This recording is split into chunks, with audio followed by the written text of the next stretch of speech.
Booga booga. So there will be some tapering down of all the effects that it has, I would assume. So you're going to have, although I do see a lot of times when guys go to cruise and they lower their doses, they tend to have an estrogen rebound. It's possible that you may need an aromatase inhibitor.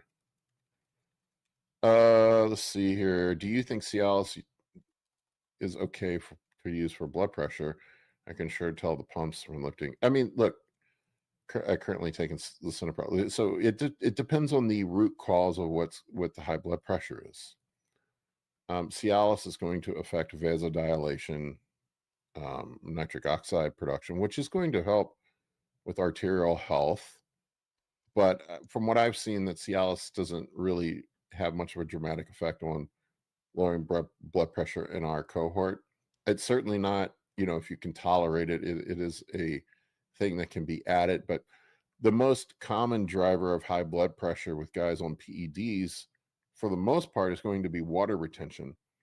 And the problem and I hear guys like they want to use Cialis as a cure-all for blood pressure. What up, Eric? Cialis is not Congratulations, going you are to address first. water retention. Going Anders, what's up? In any way whatsoever. It doesn't address water retention. Central nervous system stimulation is probably the second most common reason why guys that are running high doses of androgens have high blood pressure. Cialis is not going to address that. There is some vasoconstriction from the central nervous system stimulation, so it may have a small effect there with how it causes vasodilation. But usually if you have a lot of CNS stimulation, you'll notice that the pulse increases and then blood pressure goes up accordingly. At that point, a beta blocker would be what would address that, or just lowering your androgen load. Same thing with water retention. I mentioned it earlier, an ARB or an ACE inhibitor would be the first line of defense. I mean, you can also address the underlying causes of why the water retention is high. It could be electrolyte imbalance. Son Goku donated $2 based. Let me see. Oh yeah, I've seen this. Why are you video I fucking hate Instagram. taping yourself eating a slice of pizza? Why are you 32 years old working as a delivery driver? Because I want to. It's so good. Because mommy and 7 out daddy of don't 10. pay for my life like you. And I had to climb my way up. I didn't get given a car. I didn't get given a phone. He asked for it. That is pretty based, though. Thanks for the donation, Son Goku. Do consults with will tell you I'm pretty boring with the PEDs. I really don't do anything complicated. I just make sure guys are healthy, they're tolerating them well. We try to figure out what works well for them, and then really the rest of it's just getting the diet dialed in. I am running a Tren Ace only cycle. Do I need the test? I mean, you're not going to have any DHT conversion or estrogen. I mean, you need some. I don't know. I've never run Tren only. That sounds foolish to me, but I guess there's only one way to. Thoughts on Hassan's supplement Vegan stack? Gains. I hopped on gear, and I've been watching some of your content for a while to inform my choice. Great to see you back. Thanks, man. I appreciate that. Welcome to the dark side, Vegan Gains. I'm glad we could tempt you over. All right, let's see what else we got here. Impaired test unduncunates. All right, let me see. Sorry about that. Thoughts on Hassan's supplement stack? Lol. Also, 12 hours of Hunter Avalone's failing marriage to fall asleep to. What the fuck? Okay. Son Piker's supplement stack. Thank me later. One espresso shot pre-workout. We're already pretty gay. 4 creatine pills, so he's actually fucking retarded.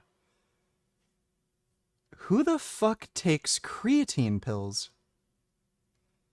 Like, I don't even know of a good company that even sells creatine in a pill form. I remember way back in the day when I was in high school. So this would have been like almost 20 years ago. Muscle Tech had some fucking disgusting creatine pills that I was taking. They were probably underdosed and not very good. They tasted horrible, and you had to take like 8 at a time. Who the fuck? Why wouldn't you just take a powder? Fish oil. I don't eat seafood. Zinc. That's fine. Ashwagandha. I don't know if it works. I just take it. Minoxidil and finasteride. I'm technically on HRT, hormone replacement therapy. I have DHT blockers for hair loss. Oh, that explains it. So that's why he like lost a bit of weight and he looks a bit more like muscular and less flabby. So I don't know why he says I am technically on HRT. What does that even mean? So he's just taking testosterone.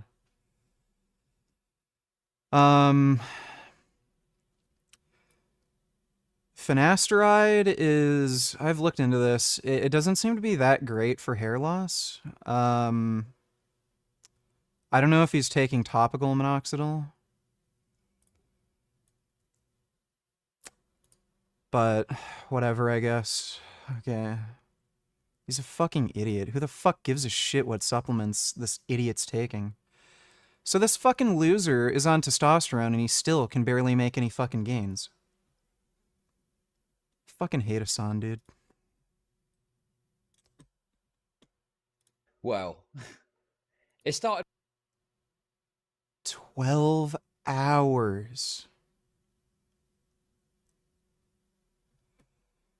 That might have to be a stream for another time.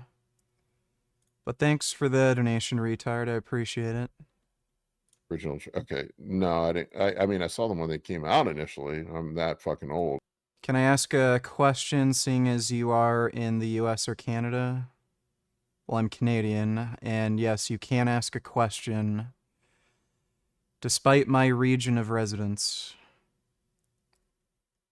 Sup, bro? How are the macros of dieting right now?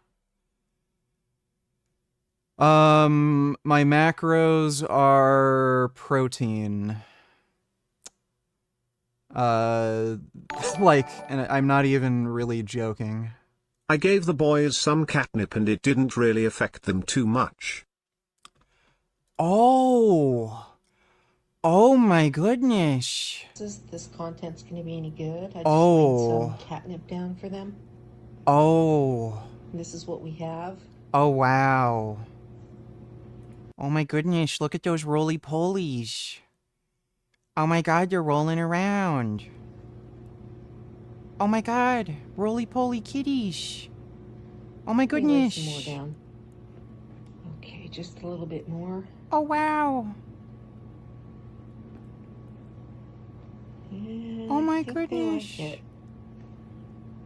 Just two cats flip-flopping around on catnip, a little stoned. Oh my goodness. I can't. That is amazing. I love kitties. Those are good cats. Oh my god. Well, thanks for the donation, Ethan, though.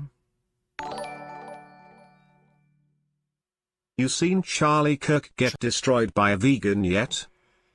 Yes, that is very old news. We've already covered this. He basically... Well, it happened twice in a row. One vegan wrecked him, then another vegan wrecked him, and he basically couldn't make an argument, looked stupid. He, like, privated the video on his channel because he looked so bad. It was just a fucking train wreck. But yeah, we've already covered that. Thanks for the donation, VXG. Kid Boo donated $2. Let me see. This is probably gonna be cringe as fuck. Class people feel like everything is expensive because they pay for things with money they've exchanged their time for. So they feel like they're paying for everything with their life because they are. So let's say I've got some money. We're gonna call this some money. I got some money, okay, and I wanna buy this car. And I've got some time. So what I do is I take some of my time and I trade my time to somebody for some money, and they give me the money. When I get the money, I don't have the time anymore because the time's gone, and I can't get it back. It's gone forever. Yep. What? Yeah, that already doesn't make any sense. Right? So then I see this car, and I'm like, I got this money that I've changed my time for, and I'm gonna take this money that I've changed my time for, I'm gonna trade that in for this car. So now I don't have the time and I don't have the money anymore, but now I have the car. And now the car is becoming worth less over time. Right? So I've traded an invaluable asset for a limited asset, and then traded the limited asset for a depreciating asset. And Well, that is quite stupid. Quite stupid indeed. Thanks for the donation, Kid Boo. What the hell, you said you would be ready to stream after you finished the workout and that it wouldn't take too long, and that was 2 whole hours ago. Wait a second.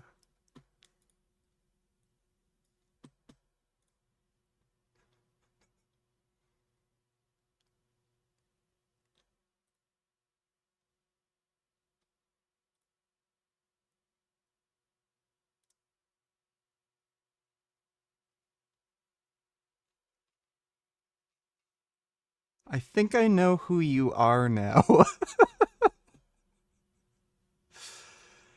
I had some things happening in the background that I had to take care of. Just some like stupid tax shit. So that's why I ended up being a little late. Thanks for the donation though, Dodo. I'm very unknowledgeable about this, so give me some grace. Are DHT blockers legit equivalent to taking test? Would this make him non-natty? Basically, is bro taking peds? DHT blockers just lower DHT. Very rarely does reducing DHT ever affect testosterone. Aromatase inhibitors can raise testosterone, but you don't really want to do that. You're going to feel like shit and have really bad joints, horrible sleep. And you're going to grow less muscle and shit. Hassan is taking DHT blockers for hair loss, and he mentioned that he's on TRT. I don't know why he worded it really weird. He said I'm technically on HRT. So he's taking testosterone. If you're taking testosterone, you're going to produce more DHT. If you produce more DHT, you're probably going to be more prone to hair loss. So he's taking DHT blockers to avoid, hair loss. But he's not on PEDs because he's taking DHT blockers. He's on PEDs because he's taking PEDs. Thanks for the donation, though, retard. Appreciate it. Like, probably 8, 9 guitars, something like that. I got a bunch of guitars. Too many. I'm that old dude at Guitar Center. Bill Burr, when his latest comedy special, was making fun of the old guy buying guitars in Guitar Center. I do just go to Guitar Center and look around. I am that dude. Do you think doing a 24-hour fast 1 week for months will hurt or cause? I've done 24 hours fast for years. Didn't seem to hurt my size any. Josh Perry, what's more expensive, movie food or Saracen? Probably movie food. Let's see here. Man, persons my ears are shot from shooting in the Marine Corps and heavy metal concerts. VA got me for tinnitus. Yeah, I definitely have tinnitus. Is it worth it to be a low testosterone bitch to keep your hair? I've thought about that for a while, and that was one of the reasons why I avoided, going on steroids, because I was a little worried about hair loss.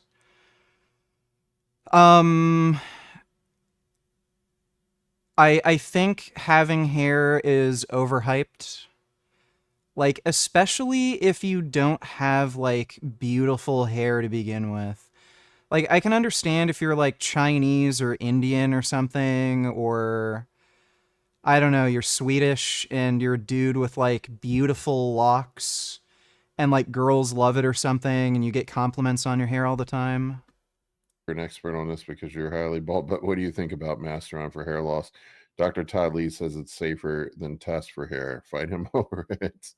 Well, Todd had a hair transplant, so I don't know if his ethereal Masteron is accurate or not. Here's my thing on hair loss. It's largely genetic. If you're I would going to lose agree. your hair, you're going to fucking lose your hair. And in theory, all androgens can cause androgenic alopecia. And if we knew exactly how these mechanisms worked, we would cure baldness and somebody would be a fucking billionaire. So, I mean, maybe we're getting close, but, and there's also other factors too, like how these things affect your estrogen. And there's a bunch of other things that can affect hair follicle health. But my anecdote, and look, I'm not a fucking scientist, so don't take my word on it. My anecdote is if you're prone to hair loss, there is no hair save cycle. There are safer choices, but I mean, probably the safest thing would be a test in GH cycle with a 5-AR inhibitor would be my guess. Thing, or you could run a DECA only cycle, but then you won't get boners. So Yeah, so like I was saying, unless you have, like, really beautiful hair to begin with and you've noticed girls complimenting you on it, if you go bald, nobody's gonna fucking care. And there's dudes like Tate. Like, I don't think Andrew Tate is the greatest looking guy, to begin with. I've asked girls, like, their opinion. They're usually giving him, like, a 7, 8 out of 10 on average. Like, he's bald. And even, like, when I ask some girls about him with hair versus no hair, they don't really change their opinion. So, like, Andrew Tate never had great hair. It was kind of just there. He had hair. He's like a half black dude like me. So it's like, if you just have hair on your head, I wouldn't really freak out about going bald. Like, maybe if you have a really oddly shaped head and you need to cover up some, like, weird fucking shit going on up there, maybe that's another consideration. Like, if you, I don't know, like, I think my head is pretty okay shaped. So I wouldn't really worry about hair loss personally. Like, for most people, because again, like, most people aren't getting, like, amazing compliments about their hair. Where it's like, oh my god, your hair is so pretty, what do you do for it? Like, most people just have hair. A lot of dudes also just appear more masculine and, like, tougher when they don't have any hair too, so that might actually work to your benefit. I think dudes kind of get caught up in, like, some beauty standards that don't exactly apply to men. Like, hair is really important for women, but not really for men. Like, women are attracted to, like, masculinity, not necessarily, like, pretty hair, that kind of crap. So if you just appear more masculine, you're probably going to be more attractive overall. And I mean, like, if you can get over some stupid shit, like, society having some stigma around baldness, you're better off. Like, look, if you're gonna be bigger, stronger, faster, feel better, have more energy, be more productive, like, just experience better sex, like everything is improved, but you're bald, like, are you really gonna let yourself lose out on all that because, you know, somebody's gonna make fun of you for being bald and it doesn't actually affect your life in any way and nobody actually thinks of you any differently? It's just some random idiot hater just making a stupid joke. So, you know, if you're gonna go bald, by the way, you're gonna go fucking bald. So steroids might make you go bald earlier, but it's literally just in your DNA whether you're gonna go bald. It's up to fate, really. So I thought about it a lot. I looked into it a lot, and I think I've gotten over it. I'm not really too concerned with baldness from PED use. I can just, you know, wear a bandana or something if I really wanted to cover my head if I'm worried about like the sun or it feels colder or something.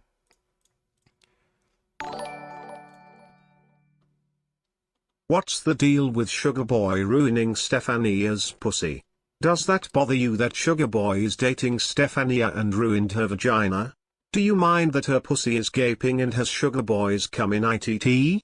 Are you jealous? He'll even get Jasmine in shape. I'm pretty sure none of that happened. But thanks for the donation, 21st. Oh okay, see, I thought Hassan was just retarded, and when he said he's technically on HRT that he meant the DHT blockers and or the finasteride, but it would make more sense if he was taking that to counteract test side effects. Yeah, finasteride is not HRT. HRT stands for hormone replacement therapy. So for men, that would mean, you know, taking testosterone primarily. Maybe also growth hormone, and sometimes, I know DECA, for whatever reason, nandrolone decanate, is sometimes prescribed by these TRT clinics, for who the fuck knows why. So he's on testosterone for sure. I don't know if he's on growth hormone as well. He has a lot of money, so he could certainly afford it, even if he was getting it, you know, pharmaceutical growth hormone, not underground. So that's what HRT is. So yeah, he's saying he's taking finasteride so that he can avoid hair loss from testosterone or whatever other hormones he's taking. Thanks for the donation, though, retard.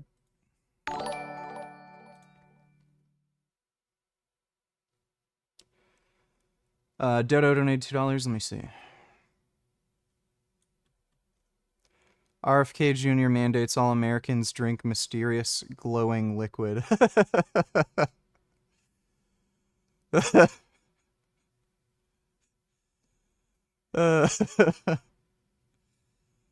That's good.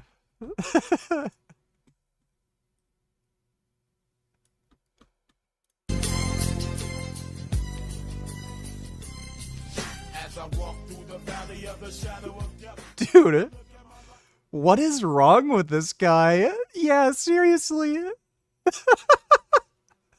Look at his eyes darting around. What the fuck is going on? Bro, what the fuck?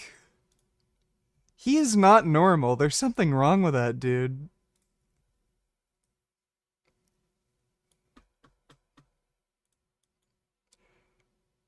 What you do in this situation? Imagine a 12-hour flight like this. Imagine being stuck on a 12-hour flight like this.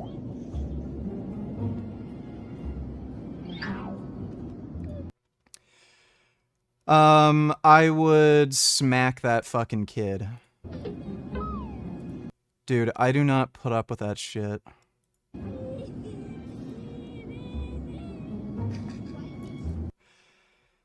You know what? There was a kid in my French class who did something similar. I think this was in like... This would have been, I think, 4th grade. For some reason, he had a problem with, like, You know how your shirt can like go up like this? And it's like kind of weird, so you just like adjust your shirt so that the collar is down. For whatever reason, he thought it was funny that I did that, so he'd keep like pulling my shirt back, and then I'd pull it down, then he'd pull my shirt back, and I told him, "What the fuck is your problem?" Oh shit, I didn't reset the donation counter. Fuck me. How much are we at? Son of a fuck. So, yeah, anyway, I choked him.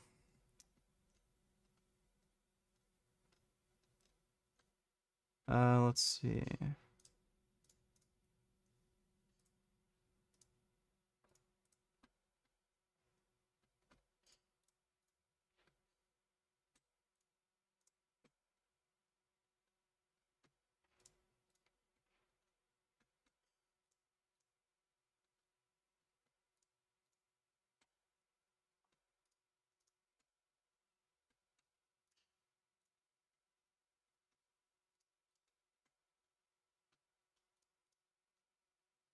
Whoa! Oh, no, I did reset it. Oh, somebody just donated a fuck ton of money. Okay, never mind. I'm a fucking retard. I was like, how are we at that much money now? Okay, I'll thank the guy when we get up there. Yeah, I just smacked that kid. Yeah, when I was in school, kids would do stupid shit like that to me. I just choke them.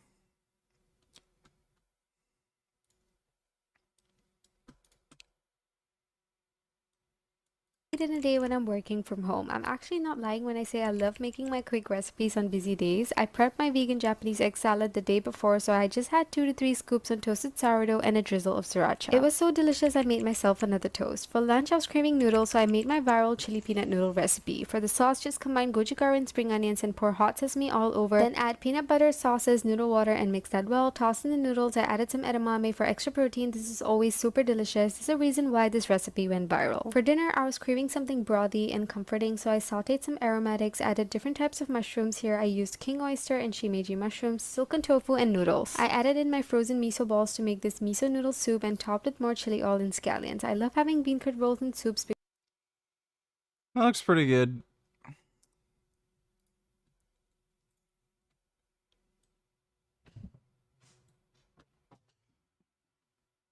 What's going on here? Oh my goodness. What's all this running around?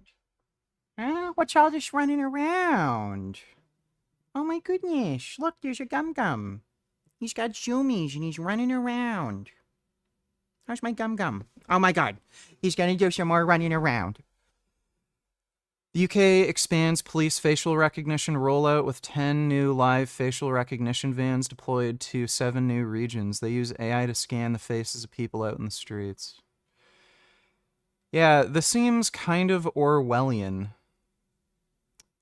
You know, it's funny how, you know, like all these people from the UK will talk shit about the United States and say, "Oh, you have fucking guns all over the place. We ban guns and it's safe here. We ban guns and it's safe." And then you literally have the police installing cameras in your fucking toilet in your home, looking up your fucking asshole to make sure you don't have any, like, fucking pens shoved up there. Like, it's crazy. If it really is that safe in the fucking UK, why the fuck do you need this amount of insane mass surveillance? Clearly it's not safe. Like, it's so stupid. Well, thanks for the donation, Dodo.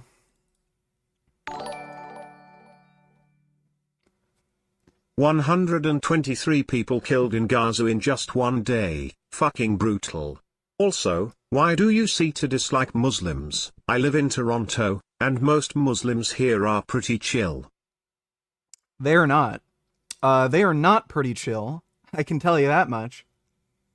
Buddy, look at any of the Palestine protests that have happened in Toronto.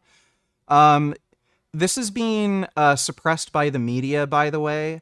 There are a fuck ton of Muslim hate churches in and around Toronto. There was one, they don't call them churches, they call them mosques. there was a mosque in downtown Toronto where the imam was calling for the death of all Christians, all Jews, all atheists, and instructing everyone to go out and murder in the name of jihad. And he was doing this on a regular fucking basis. The only reason people found out about it was because the mosque had their own YouTube channel where they would regularly record and upload their prayers. There was an ex-Muslim who lived in Toronto who saw this, and then he contacted the fucking news. Guess what? The guy was never, charged for hate speech. The police never bothered fucking prosecuting him, even though he was fucking telling everyone to murder Christians, Jews, and atheists, and like commit jihad. And there was a protest in front of that mosque, rightfully so. Half the people there were ex-Muslims. So it wasn't just a bunch of like white ethno-nationalists. Half the fucking people there were ex-Muslims. Well, guess what happened? The fucking Toronto Star came over there with their reporters. They only fucking photographed the white people at the protest. They didn't explain why they were even fucking protesting. And they said, oh, a bunch of crazy anti-Muslim Islamophobes protested in front of this mosque for no reason because they're xenophobic. The only media outlet that reported on it accurately was fucking The Sun, hilariously enough, and they actually said what fucking happened.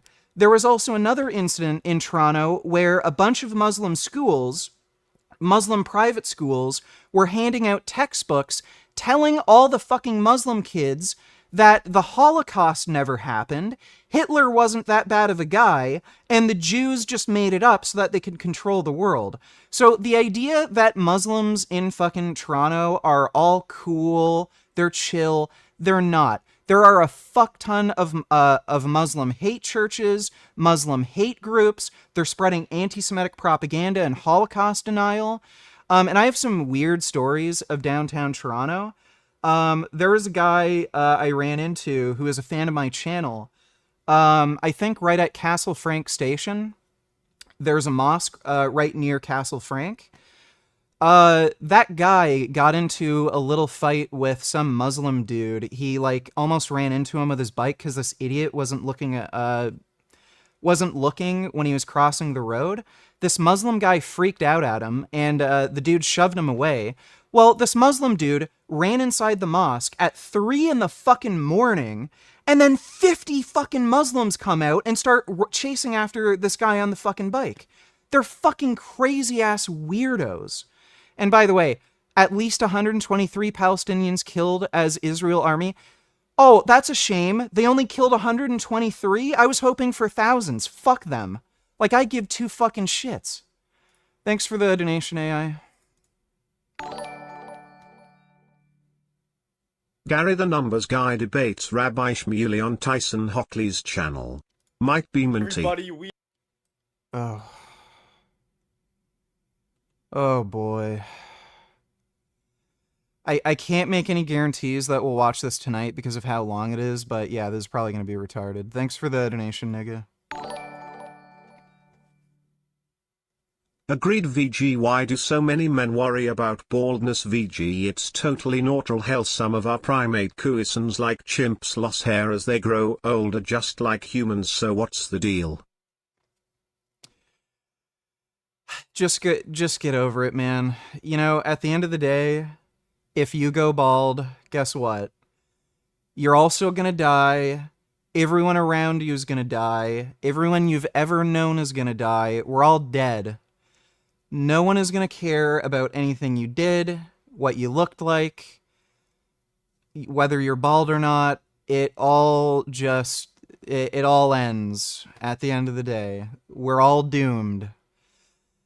So if you're going to like have baldness scare you from doing things that you actually want to do and just, you know, get what you want out of life, then like just ask yourself, like, what are you fucking doing? Again, strength is the ruling force in the universe, and I think it's just best to be aligned with that force. And if you're letting some like weird cultural or societal standard get in your fucking way of just achieving whatever you want to achieve, well, then you're weak and people are just going to control you, and whatever forces that are affecting you are just going to control you.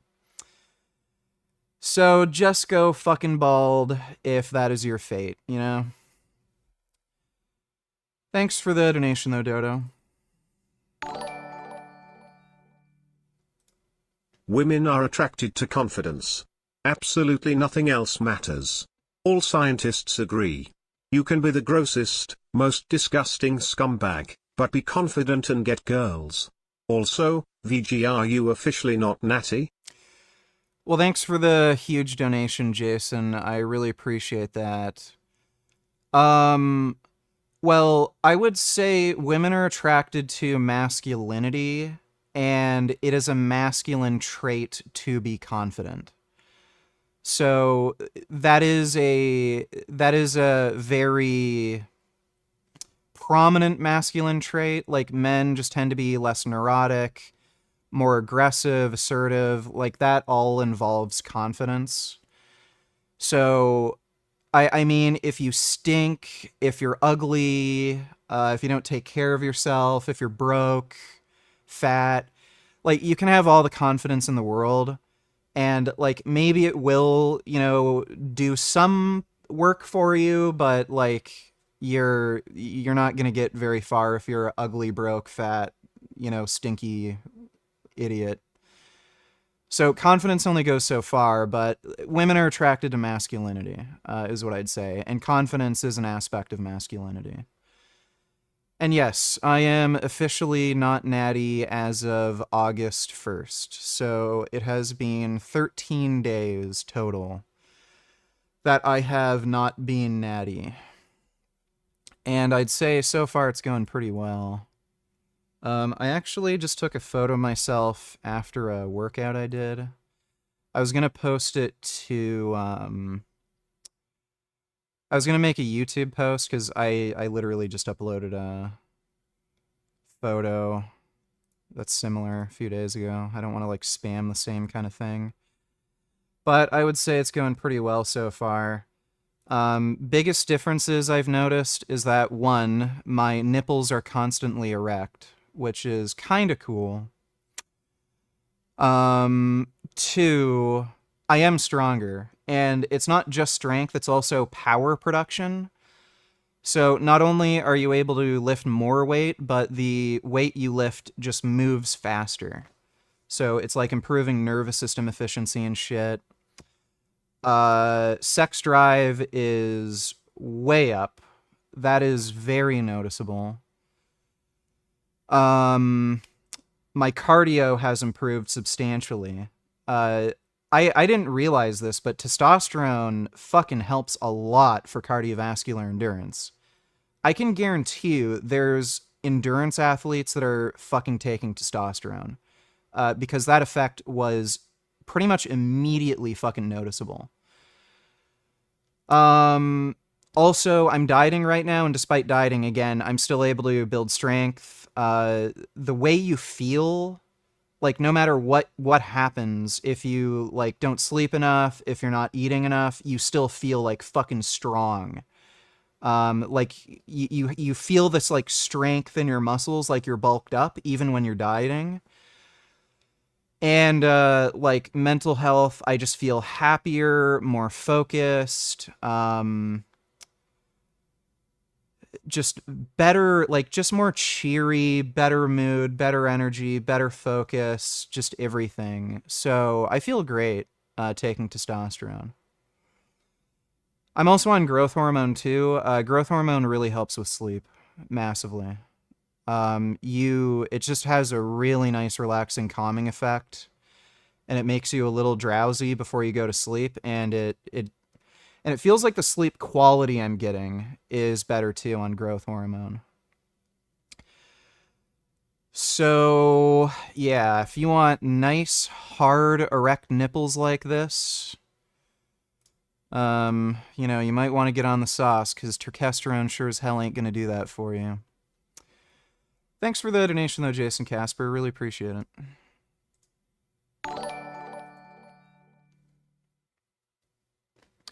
Retard donated $2. Is this some shit you already covered? She never really is like. Yes, we already watched this. Wes Watson is a highly emotional man who clearly has unresolved psychological problems. This dude is terrible with women. Terrible. For a guy his age to be, like, talking to his girlfriends and shit like you would to a therapist, it's really stupid. The only reason these chicks hang around him is because they think they can get, like, money out of him. Otherwise, if this guy was broke, no women would be around him. Thanks for the donation, though, retard.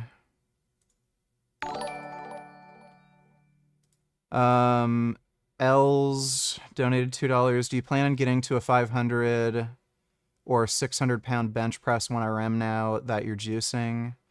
Will you enter a powerlifting competition? I will have to see. So, it's something that I'd kind of like to do. The issue is I don't know if it's safe.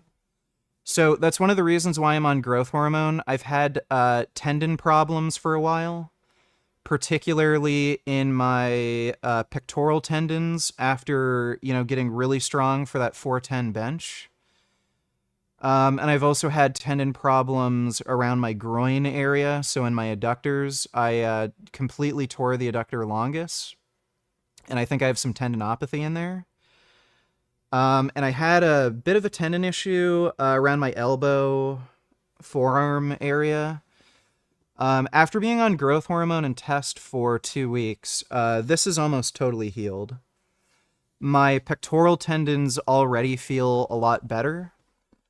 But it really depends, because I could certainly get strong enough to bench 500. I've done 410 naturally. The only reason I didn't even bench more than that, I could have easily gotten to like 420, 425. The only reason I didn't do more is because of the tendon problems. So if the growth hormone and shit I'm on will help my tendon strength to withstand that kind of load, then yeah, it's on the table. If not, then I'm not going to risk a tendon rupture. So it entirely depends what I can get out of the growth hormone and other drugs I'm taking. Because even naturally, I do think I could bench 500. Like, in theory. The only roadblock would be tendon injuries. So I could certainly bench 500 on gear. It's just I don't know if it's safe. So if it's safe, I'll do it. And again, if it's safe and I can grow enough from the gear safely, then I'll go for 600. Otherwise, I'm just going to leave it with what it is. I don't want to get a tendon rupture. They're pretty horrific. And I'm probably not going to do powerlifting competitions. I don't think it's, especially with my left knee, I don't think it's a great idea. Thanks for the donation, though, dude. Orwellian, huh? You're gonna love this. Female UK police officers are going undercover by dressing in tight clothes to elicit catcalls from men so they can arrest them.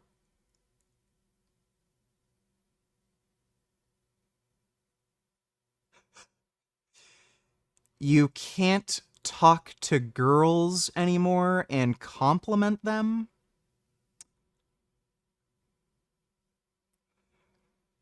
So if I see a girl who's fit, in shape, wearing nice clothes, and I say, "Oh, wow, you're really beautiful and great shape. Like, how's your run going?" I could get arrested. Wow. Why the fuck would you live in this country? Dude. Surrey Police Department is proud to announce that multiple men have been arrested for harassment. Dude, I want to see these body cams. Knowing the UK, they've tried to arrest children for calling female police officers lesbian. I've seen it on camera. There was an autistic child who called a female police officer a lesbian because the female police officer reminded him of his aunt, who is a lesbian. And because this is an autistic child, he just said something that's kind of weird.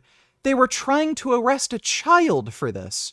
So knowing the UK, again, there's probably like men who would do something like me, who it's like, oh wow, you're really beautiful, or wow, you're in great shape. Like, how's your run going?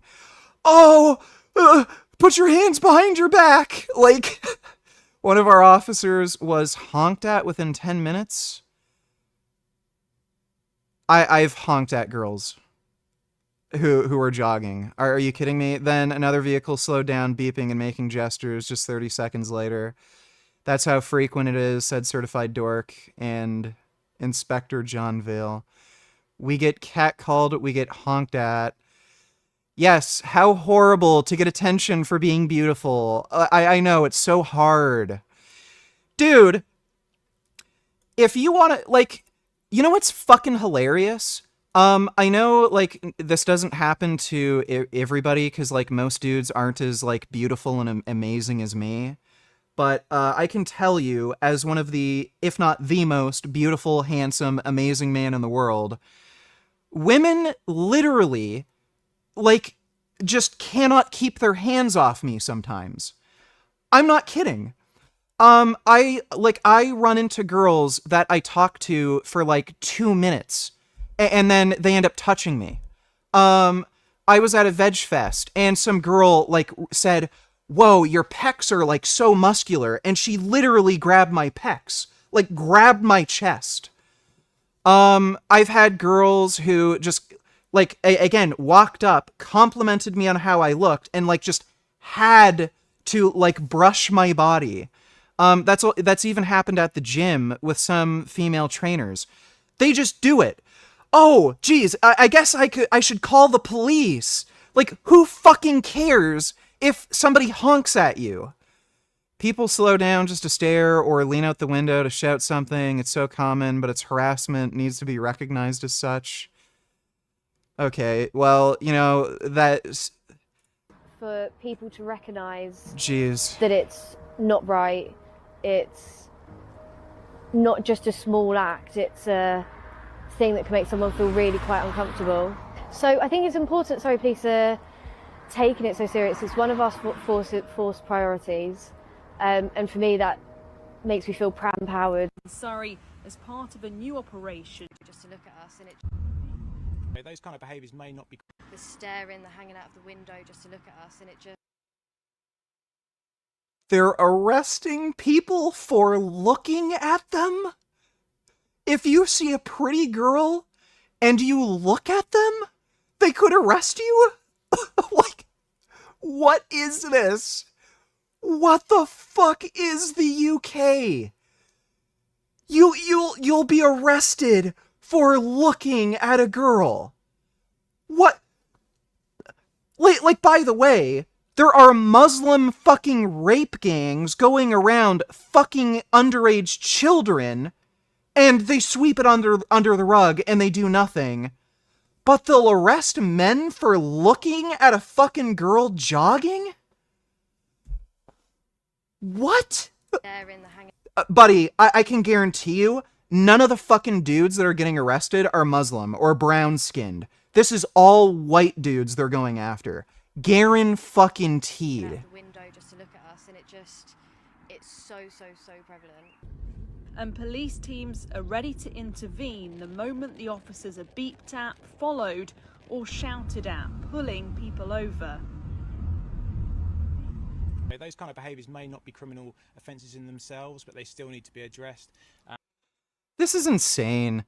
Like, by the way, there's tasteful ways to like honk at a girl who's jogging, and really all this comes down to is whether or not they find you attractive.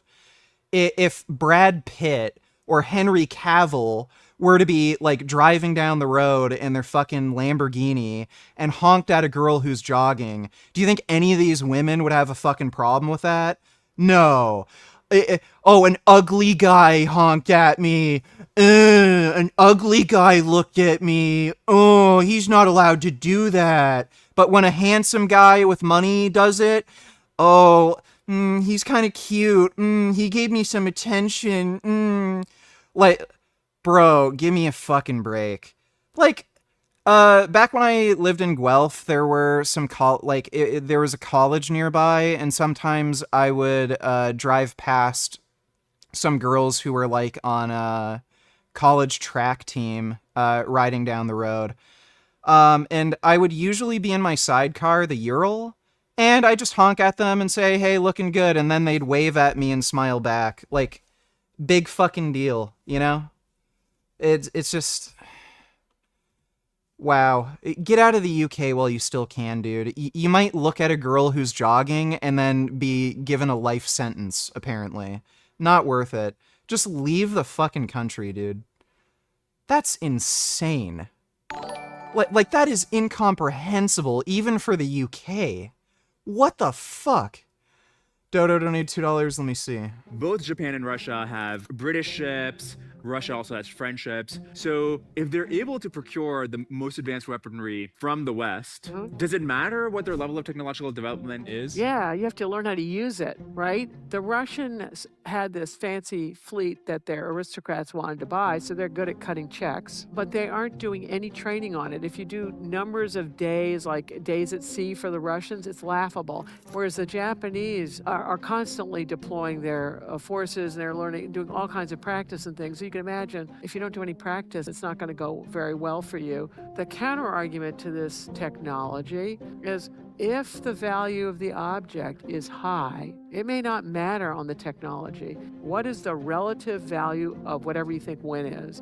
It's a lot higher for Japanese who are looking at China and thinking that's going to be their fate than for Russia, which is, who even cares? There's nothing this part of the world actually offers Russia other than more lines on a map that looks...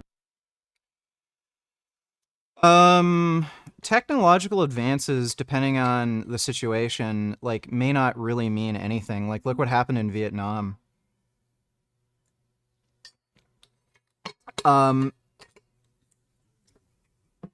Americans at the time, they were the only country that had jet airplanes, and they were also the only country that I think Israel might have had jets, but they were pretty much the only country that had jet airplanes.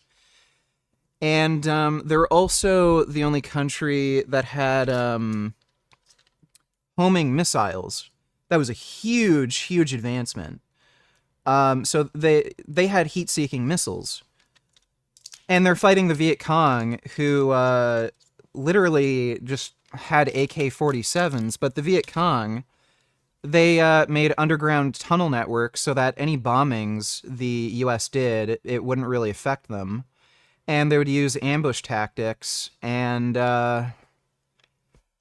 even though their attritional losses were super high, the US did technically still lose Vietnam from like a military objective standpoint.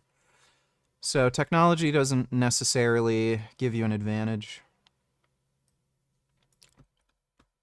With the support of the new federal agencies who have been surging on the streets of the District of Columbia, are going to enforce the laws that are already on the books here in Washington, D.C. For far too... Will Frank Tufano become a woman? Well, I mean, at this point, he might as well transmax. Too long, these laws have been completely ignored, and the homelessness problem has ravaged the city. So DC Code 22-1307 and DC Municipal Regulation 24-100 give the Metropolitan Police Department the authority to take action when it comes to homeless encampments. So homeless individuals will be given the option to leave their encampment, to be taken to a homeless shelter, to be offered addiction or mental health services, and if they refuse, they will be susceptible to fines or to jail time. Again, these are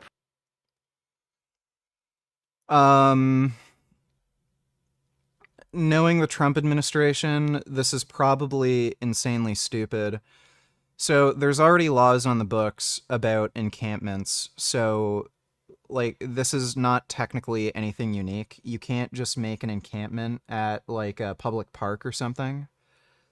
So municipalities already do this.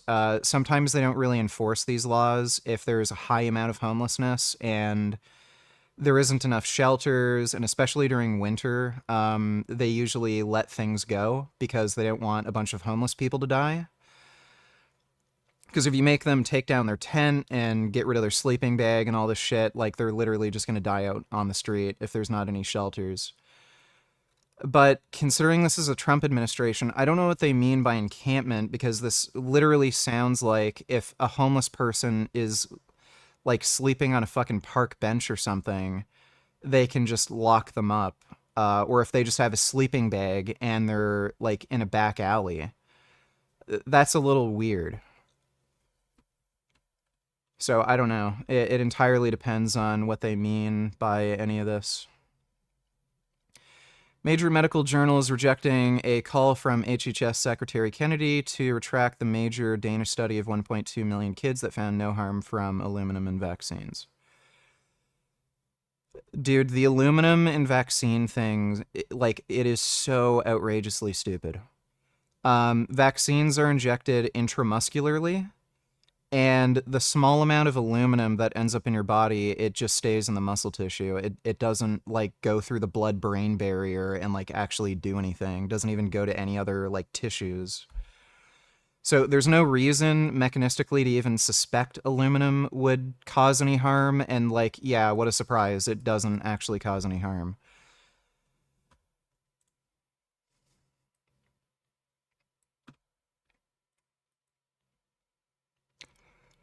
YouTuber has built an aimbot that makes his arms and fingers move through electrical shocks. Basically, Homeless has insisted it's not cheating because it's my muscles. Triggerbot. Okay, I will not. Okay. I found the specific muscle that flexes my trigger finger. I did not choose to press my trigger finger there. It did it for me. And then when the crosshair in-game goes over an enemy's head, it should click my finger for me. Oh, baby.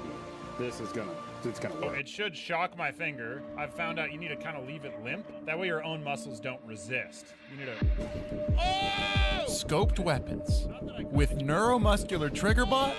Okay, let's see. Someone's gonna swing the corner, and I'm gonna get shocked.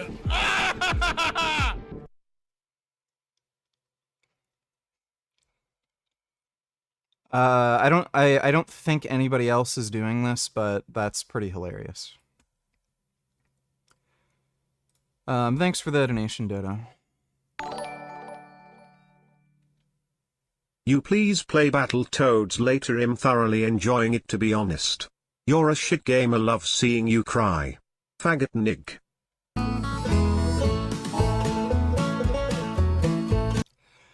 We will probably play Battletoads later, so don't worry. Oh my goodness. Dude, why are pandas so fucking silly?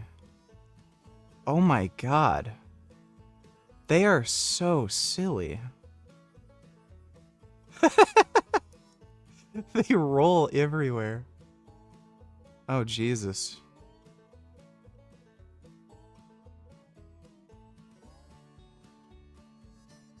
They are the fucking silliest animal.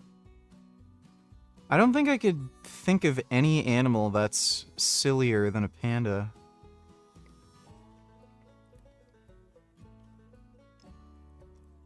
Jesus. Oh my god. I think I might love pandas. I think I might want to hug them. Pandas are pretty fucking awesome.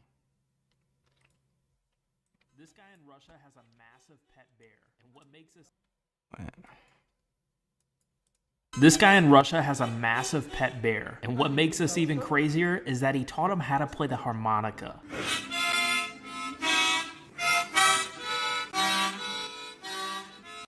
Oh my god, that bear can do music. Wow, that's amazing. Alright, well thanks for the donation, Heil Hitler, fuck Nigs. Appreciate it. That's his name, by the way. Have thought it? Not my political opinion.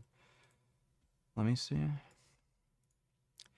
Mehdi Hassan on non-Muslims living like animals. Yep. We'll watch that in a second. I've seen some of these clips on Twitter. Mehdi Hassan's a fucking psychotic piece of shit. Most people don't know this about Mehdi Hassan. Like, he's a real Islamic extremist. So, you know, like the dudes in Afghanistan that you see saying, rape women? What is that? You can't rape women because you can just have sex with women and they need to do what you tell them to do. There's no such thing as rape. Like, he's literally one of those. Thanks for the donation, though, dude. Men focus on shit they can't control when confidence and charisma are above all. Bunch of pussies focusing on the frosting on the cake instead of what matters. Women don't care about looks nearly as much as men do. Muscles, baldness, height all secondary. Women care about height. It's just that other qualities definitely can overcome those, like, physical shortcomings. So, yeah, women do care about, you know, the way you carry yourself and personality and stuff more, but women care. They definitely care. I wouldn't diminish the importance of things like height, muscle mass, just looking physically strong. Thanks for the donation, though, Loverboy. Kid Boo, $22. How you like Vinland Saga but hate Berserk? That's the other way around. I love Berserk, hate Vinland Saga. Everyone acts like a whiny baby in Vinland Saga, and the artwork is not that great in the manga, and the animation in the anime is just horrendous. Like, that is... If we're talking about real animes, not, you know, weird garbage from, like, the 80s or 90s from, like, really small studios who didn't have an animation budget, but, like, real animes... Vinland Saga has some of the worst animation I've ever fucking seen.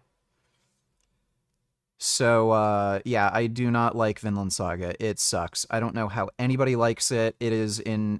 People have told me, oh, it's so much like Berserk. It is nothing like Berserk in any way. Story beats are totally different. Characters are totally fucking different. Boring...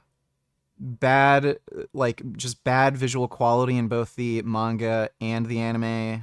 The anime just also has bad animation. Like, just outside of the artwork. People just don't move right, and every time somebody, like, swings a sword, it looks like it's animated by somebody who just doesn't know what swinging a sword looks like. It's just bad. I don't know how anybody likes Vinland Saga. But Berserk is fucking awesome. Berserk kicks fucking ass, dude. I think that should be required reading for, like, everybody. Thanks for the donation, though, Kid Boo. Also, you can be bald and still get girls. If women are turned on by fatupses serial killers, then why not bald manly men? So again, what's the big deal with being bald? Yeah, I mean, if women don't find you attractive for being bald, you could just become a serial killer, and then, you know, you'll get tons of love letters in prison. And most prisons do have conjugal visits, so... If you're fat and bald, just become a serial killer, and then you'll get tons of bitches. Thanks for the donation, though, Dodo. E donated $2. Are they cheating? Let me see. I've seen this. A lot of these kills are sus, but the most sus one was when he shot at somebody who was like a pretty far distance away. He had to have been like 50 yards away, and he shot at him when he was behind a huge rock. I think this guy's botting.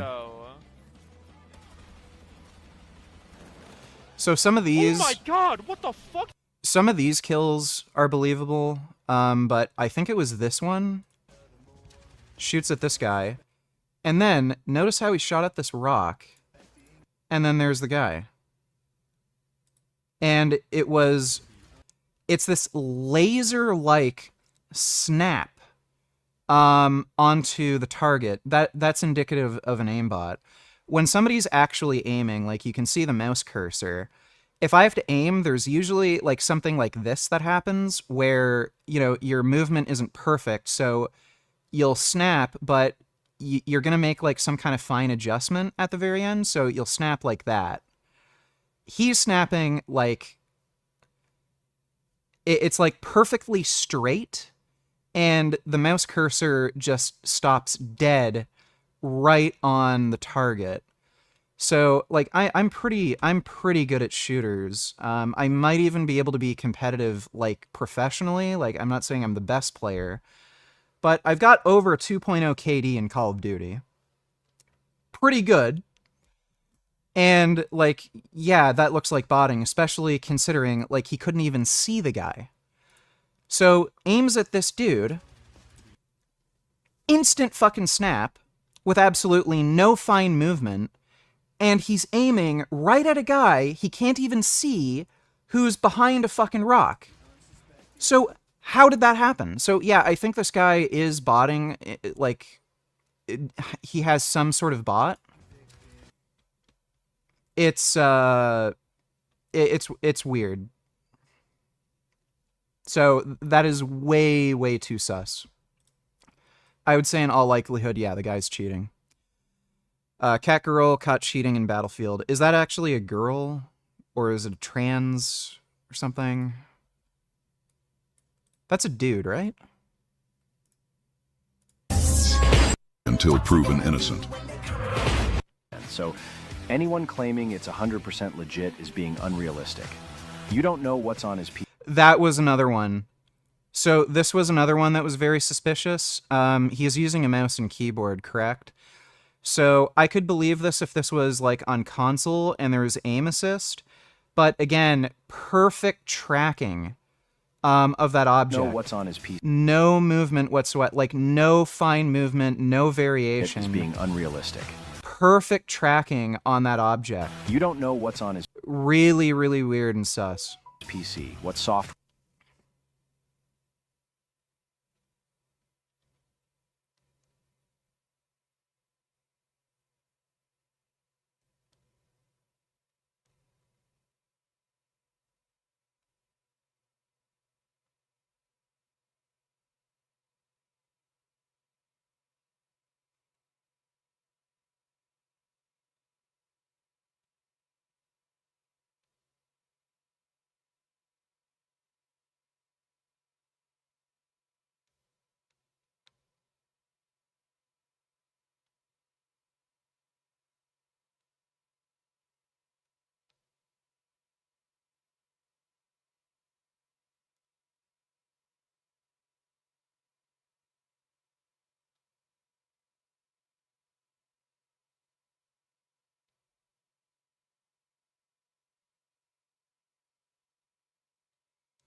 Where he's running, or whether he's using even minor aim assist tools.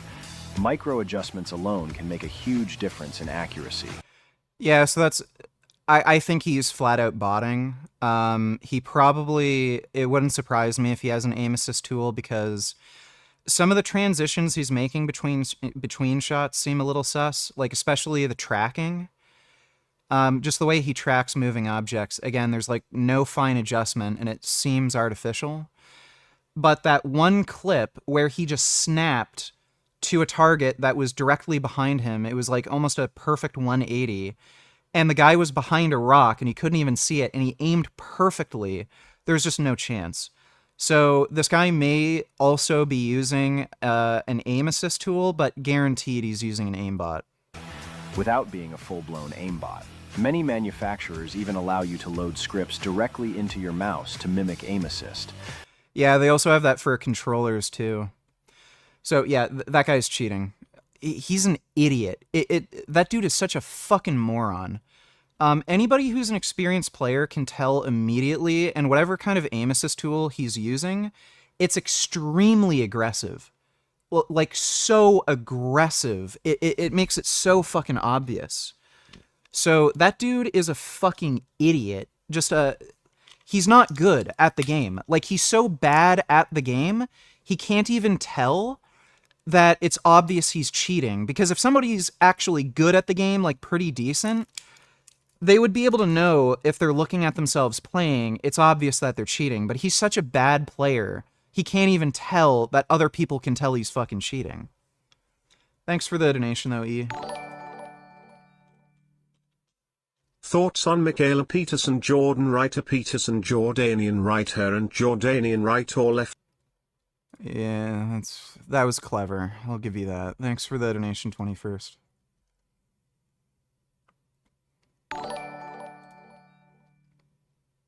Hey Richard, I wanted to know if you have advice for dealing with anhedonia. Everything feels boring and pointless to me. Not hobbies, not gaming, not work, nothing interests me anymore. You know what? I've developed a different opinion on this over the years. I think the first thing you should do, if you're a male in particular, is get your hormones tested if you're experiencing depressive symptoms, especially when they're really severe, like ahedonia. That may actually have something to do with testosterone and some of the DHT and estrogen that's produced by testosterone. A lot of male depression, I think, is actually tied to testosterone. And even if you're technically in the normal range, that may not be the range that is ideal for you.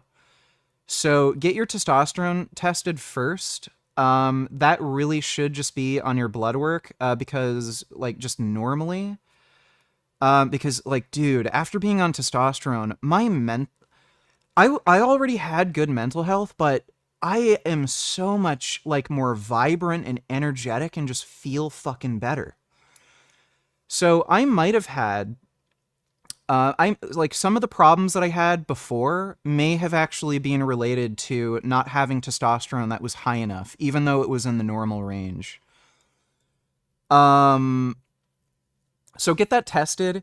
If it does happen to be low or below the normal range, that might be like a dead indicator, like, okay, you actually need to be on testosterone replacement, and that's why you're feeling that way. If it's in the normal range, then it might be a who knows sort of thing. But get that tested. I think there's a lot of fucking dudes who are suffering from depression just because their testosterone isn't high enough. I think that's a huge, huge cause for depression at this point. Like, especially now having the experience of being on testosterone. The difference in literally only a few days, I noticed it in a few days. My mood, energy, like, everything just came back. And I think everybody on stream can tell. Like, there's a fucking difference with the way I'm acting. Like, it's not just in my head. So get that checked out. I've had ahedonia for very prolonged periods of time. I think the longest period of time it lasted for me was 3 months. There's a few things that probably will help. Even if you don't enjoy certain things and you can't get enjoyment out of them, I think you do need to just fucking move and do something. Because, like, when you look at it, you could either be miserable and be in bed, or you could be miserable and be doing something that is even remotely productive. Get up and exercise. It doesn't have to be crazy, intense workout routines. Just go out and ride a bike. Just go out and rollerblade. Like, just do it. You don't even have to go to the gym. Just get outside, move around. Look at the birds and shit. I did notice that, like, when I was experiencing depression, that did end up helping pretty substantially. So you just have to fucking move. You have to do things that aren't tied to how you feel. So a lot of people make decisions based on how they feel. If they get up and they feel energetic and they feel great, they just get out and move and do stuff and be productive. But if you're feeling shitty and you feel like you can't enjoy anything and your actions are tied to your emotions, so you feel like crap, I'm not going to get out of bed. I'm just going to vegetate and rot in bed and not do anything. You can't expect to feel any better doing that. So you end up going into this constant cycle of I feel like shit, I feel like shit, I feel like shit, and you're doing things that make your life shit where you're doing nothing. Like, how are you going to enjoy anything and like get out of it if you're not doing anything to, get past it? So force yourself to move. It's hard. It feels like you're just walking through quicksand. You really have to fucking force yourself to do it. But I think just moving is hugely helpful. And I think it also really helps to gamify things. I think for men in particular, I think this, no matter what gender you are, but I think for men in particular, depression is largely tied to feelings of weakness and inability to change things, and you feel like life is controlling you and you're not controlling life. So you kind of have to train your mind into believing in your own strength and power. And one really effective, easy way to do that is to just set very basic goals for yourself to prove to yourself you have control over your life. So literally write down on a piece of paper, very simple goals. I'm not going to stay in bed all morning. I'm going to go out and ride my bike for like 15 minutes when I wake up. Rather than doom scrolling on Instagram for like an hour or two, I'm going to read something like Berserk or some manga that like a lot of people recommend. Rather than eating a bunch of junk food, I'm going to make sure that I at least eat healthy food and, make sure I eat like some sweet potatoes, broccoli, tofu, and like just not eat ice cream today. Just set some very basic productive goals and gamify it. And when you actually find that you can meet these goals and do things and like kind of challenge yourself, you end up realizing I'm not just stuck in this place where I just feel miserable and it's all in my head. Like my mind is tricking me into thinking that I'm miserable and I can't move and I can't get up and I can't change anything. When you just set those goals and you actually do them, you train your brain into realizing that I'm not stuck in bed. I'm not stuck in this miserable place. I can actually do things that are productive and good for me and actually make my life better. So I would say just do those two things. At the very fucking least, just force yourself to get up and go outside and like just get some basic exercise. Doesn't have to be super hard.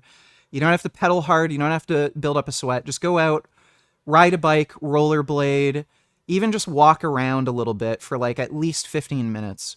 So that's a good start, but like set goals for yourself, train your mind that you have the power to, you just have the power to actually affect your life and change things around you and change yourself. And these depressive feelings that you're feeling, it's all in your head and it's all your mind playing tricks on you. Life isn't forcing you to, feel this way or just stay in bed. It's your mind playing tricks on you, and you can actually get out of it and, start actually doing shit and feeling better again. But I would say, like, get the blood test and, go from there and just, do the things that I recommend. But I hope that helps. Thanks for the donation, Greek Uber driver. So if masculinity is so bad like the feminists say, then why are so many women attracted to it? Women have what I call female psychosis. they complain about things that they're attracted to. So men even do this too. Like you see Fresh and Fit do this all the time. They complain about these like empty-headed, vapid, money-hungry e-girls, but then those are the girls they're attracted to. So I think women are particularly bad with this, though. They'll complain about men not listening to their feelings and, you know, using them for sex and like all this other shit, but those are the dudes they date. So it's just what women do. Thanks for the donation, though, Dodo. Isn't it creepy and weird that little girls like baby dolls at all? It's fucking creepy and gross and weird. Girl toys are dumb. But based watch. Ruin everything.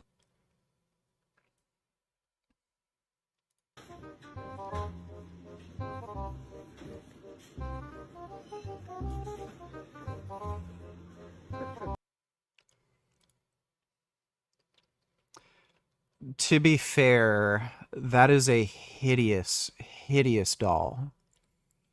Has nothing to do with it being black. That is just a creepy, weird, hideous fucking doll. Like, that doll just looks less creepy. You know, I think there's also another aspect to this too. It's very hard to match black skin tones. This has been an issue in comic books for a while. Because of like the printing process and the paper they're using, comic book artists have had a really hard time actually drawing black people. And when you're making action figures too, for whatever reason, like the darker skin tones, it looks more uncanny and weird versus lighter skin tones. So like, but that is a weird ass fucking doll. I wouldn't blame that fucking kid for not wanting the black doll. Yeah, the eyes look like a crackhead or something. They ruin everything. Let me see.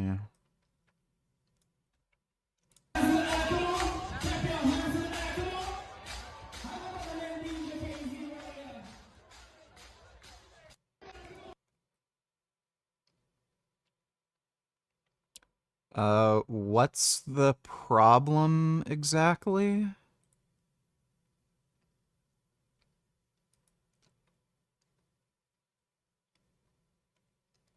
There's black people on a cruise ship? Is that what people are complaining about? They don't seem to be causing any problems. Thanks for the donation, 21st. The UK is a faggot society. It is. People in the UK and most of Europe don't even realize just how gay they are. So yeah, it is a gay-ass society, and they don't even realize just how gay it is. Thanks for the donation, though, nigga.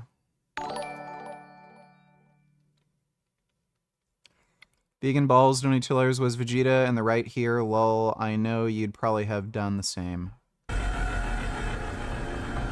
So now I've told you the whole truth about your home planet, and since I've lived up to my end of the bargain, I'll be on my way. But you can't go. Not now. Why not? Because I also have something which I need to tell you about. I lied when I said you could go. At least partially lied. For I will let you go to another dimension.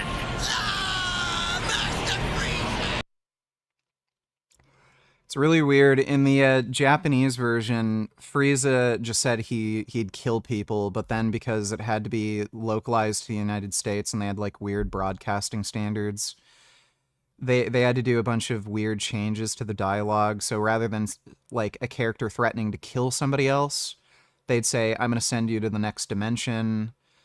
Also, when Goku was in hell, they couldn't call it hell. They called it Home for Infinite Losers. And they changed the L to like an I or something, or they removed one of the L's. So it was like HEL or something, or HIL. They did weird fucking stupid changes, and yeah, the Ocean dub was just horrendous.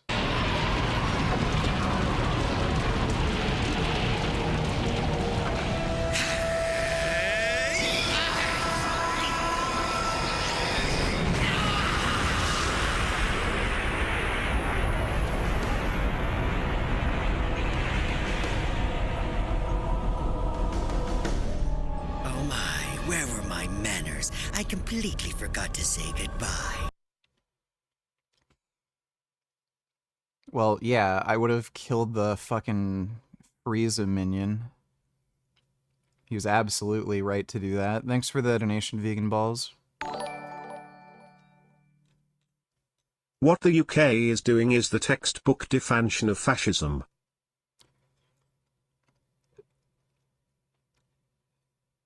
The UK has, like, literally gay fascism. It's like if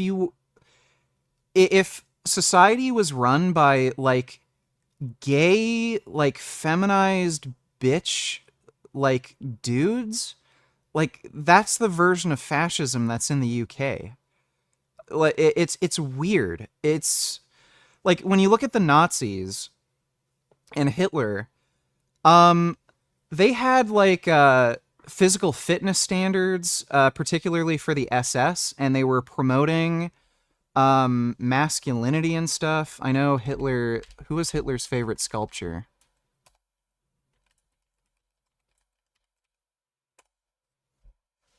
Joseph Thorak.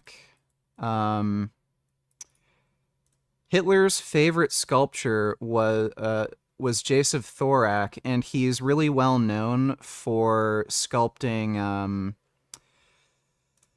these, like, tall, masculine, strong male figures.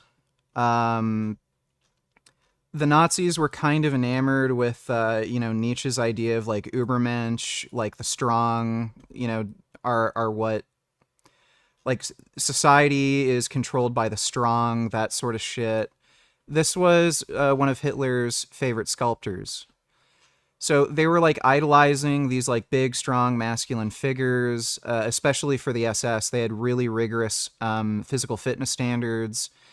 They primarily, like, only chose people who were, like, over 6 feet tall, really broad-shouldered, were very physically imposing. And then the UK, like, their version of fascism is everyone has to act like this fucking femboy, like, castrated dipshit who, like, can't say anything offensive. You can't even look at women, apparently, who are jogging out in the street. So it's, like, literally fascism, but even, like, gayer. That's the UK's version of fascism. Thanks for the donation, though, Dodo.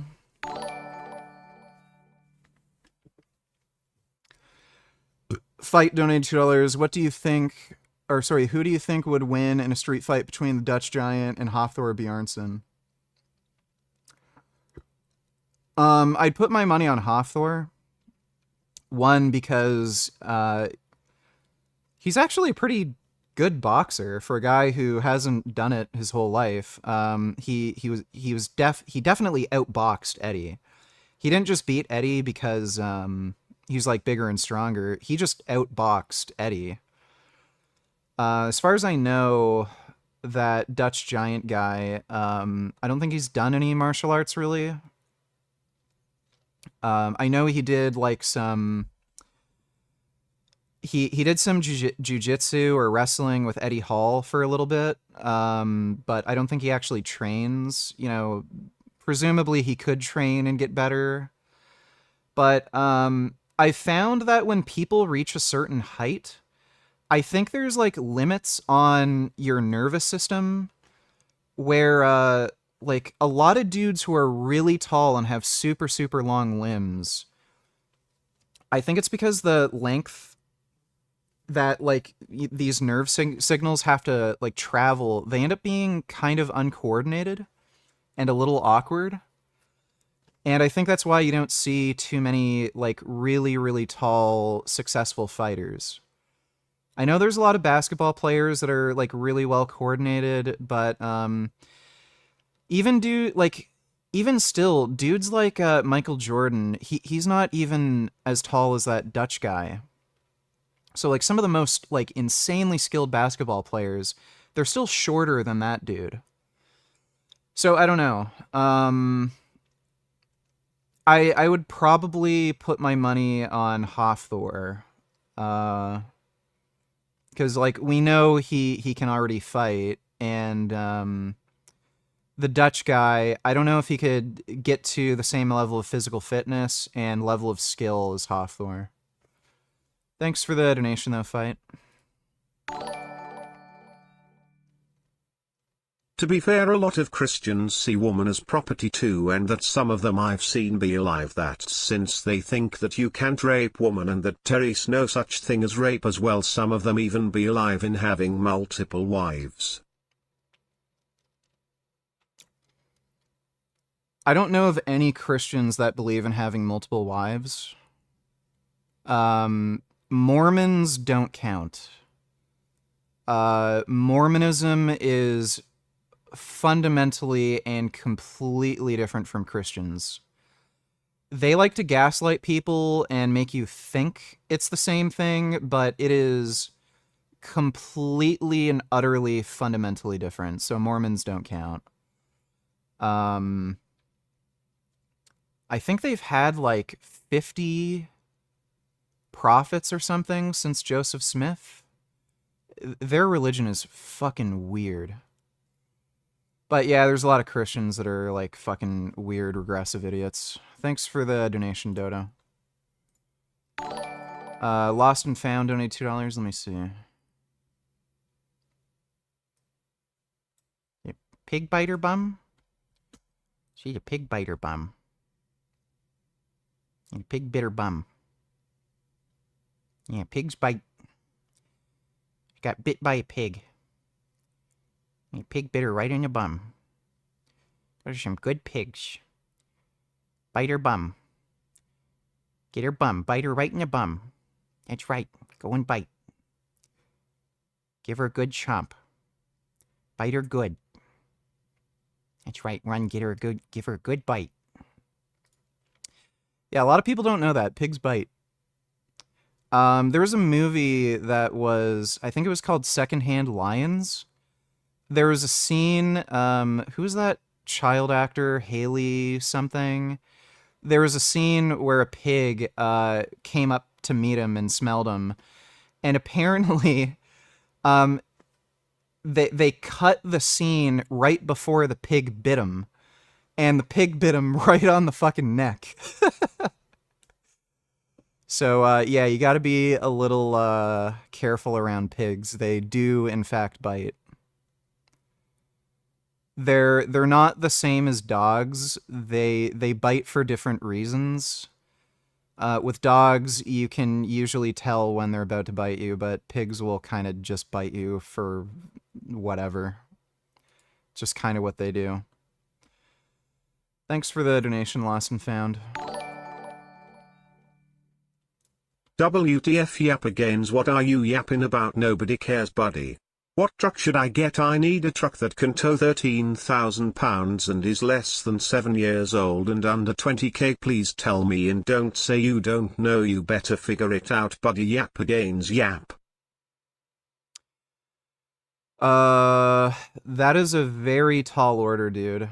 Used trucks are going for big fucking money right now because of a few reasons. One, new trucks are so ridiculously fucking expensive, nobody can afford them, and that's driving up the value of used trucks because now everyone's trying to buy used trucks because the new trucks are too expensive, and because there's such a high demand for the used trucks now, it's driving up the price of used trucks. And on top of that, the new trucks suck. There's new emission standards with a lot of these diesel engines, And because of that, they're tuned in like really stupid ways, and they have these new emission systems that make them extremely unreliable. So that's another reason why people are going for older used trucks, because they're more like, even if you have the money, the older trucks are more reliable. So if you're actually trying to do any real work, you'd probably just go for an older truck. I think your best bet would be to look at some Dodge Rams. Just try to find like a Dodge Ram truck, diesel, that's used. Some of the older GMC trucks are also good. You might be able to find some of those for cheaper. Your 13,000 pound towing. Yeah, like chances are some of the like smaller mid-sized like Dodge or GMC trucks are probably going to be a bit cheaper, but you're going to have a hard time finding something for under 20K at this point, unless it has a fuck ton of miles, and then, you know, that's another issue. I would say if you're getting a used truck, you really want to make sure the frame isn't bent. So run your finger in between that space between the bed and the cabin. And if you notice, you can fit your fingers in like at the... If you can fit your fingers in like at the bottom, but once you go to the top, you can't get your fingers up, that's a sign the truck is bent and it's being really ridden hard for a lot of miles. So I would avoid those. So if you find a higher mileage truck, try to find one where the frame isn't bent. Because if the frame isn't bent, that's a good sign that it wasn't really ridden hard, and you might be able to still get some good miles out of it. But if somebody was hauling really heavy loads for a lot of miles, you're probably not going to get much more mileage out of that truck, so I just avoid that. Thanks for the donation, though, Gigliardo. Appreciate it. She is trans. Also, she posted videos with handcam and she is very good at many shooters and probably uses aim training. One thing that might explain the snap to the rock is the minimap. She could have seen that there is another player next to the others. The minimap still would not explain the movement and how she snapped perfectly right on target the way she did. Like, it's pretty obvious she's using a pretty aggressive aim assist tool at the very least, and at worst, like a full-on aimbot. Or both. It could be a mix of the two, but there is some kind of aim assist tool being used. Thanks for the donation, though, David. Like even with the hand cam, it doesn't matter, because if you're using an aim assist tool, you still have to aim. It just does the like finer aiming for you. So that it's still guaranteed an aim assist tool, dude. Lost and Found donated $2. You donated the pig biting again. Yes, pigs bite. Those are some good pigs. They bit her a nice round bum. Yes, bite. Bite her bum. That's good. It's good when pigs bite your bum. Let those pigs bite you. Why are you running away? Let the pig bite. Thanks for the donation, Lost and Found. What's going on, everybody? It is Wednesday evening and people wanting to know what was going on with the Vegan Games BattleToads situation, so I figure I'd oblige. You want to beat Battletoads, start from beginning for this important... Oh my god. He's never played the game. He's a fucking idiot. He's never played the game. It's not impossible, like, it's not literally impossible to beat Battletoads without using, save states to practice the later levels. But if you have any interest in maintaining your sanity, or you want to have a life and not waste your time, you need to use save states. Like, that game is so ridiculously fucking difficult.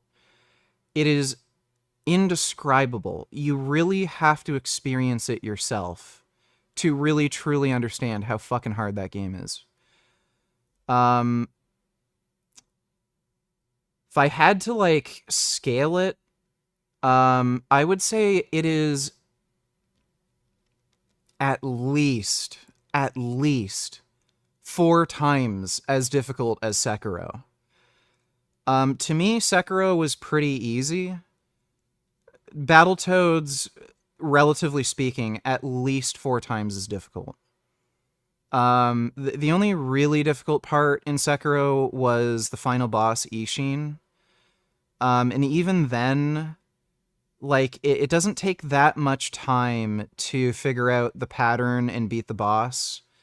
I beat Ishin in 2 days, so I got to the final boss. I spent like maybe 4 hours on it, and then the next day I think I spent like about another 4 or 5 hours on it, and I beat it. Like Battletoads, the amount of effort and time you need to spend on each and every individual level is greater than the amount of time that I've had to spend on Ishin. And that's while using save states. So Battletoads is fucking ridiculous, and anybody who fucking tries to tell you, play the game without save states, like, they're a fucking idiot and they have no idea what they're talking about. I'll watch the video though. Thanks for the donation, dude. Oh yes, there are. Here you go.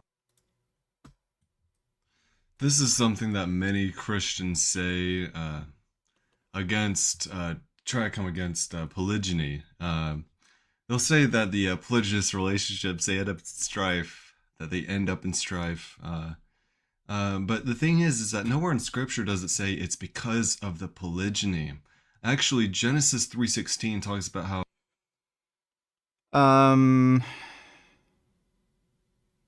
If I remember correctly, there are passages in the Bible that tell men not to have like too many wives,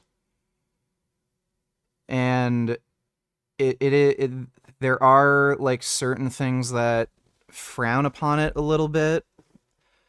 I don't think there's anything explicit that says you can't have multiple wives. I do know there are some passages that talk about how, like, don't get greedy with the amount of wives you have. You need to be able to, like, have real relationships with them and, like, actually support them, and you don't just want, like, this big harem. And, like, having that many women can, like, actually destroy you and stuff, but, yeah. Oh, the wife will desire to rule over her husband. Looking at the Hebrew, it makes it evident that that's the case when it says that her desire shall be for her husband. But anyways, nowhere in Scripture does it say it's the polygyny's fault. You're dealing... Well, not explicitly, but there's pretty... Like, it does very strongly imply that. With the cognitive dissonance and your emotions and your opinions... why do you presuppose that polygyny is even wrong? The law doesn't say it's wrong. And why are you presupposing that polygyny is a problem when it comes to these situations where there is strife?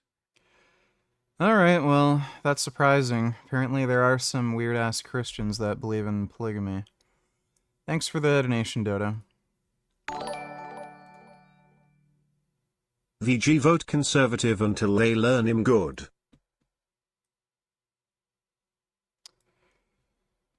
In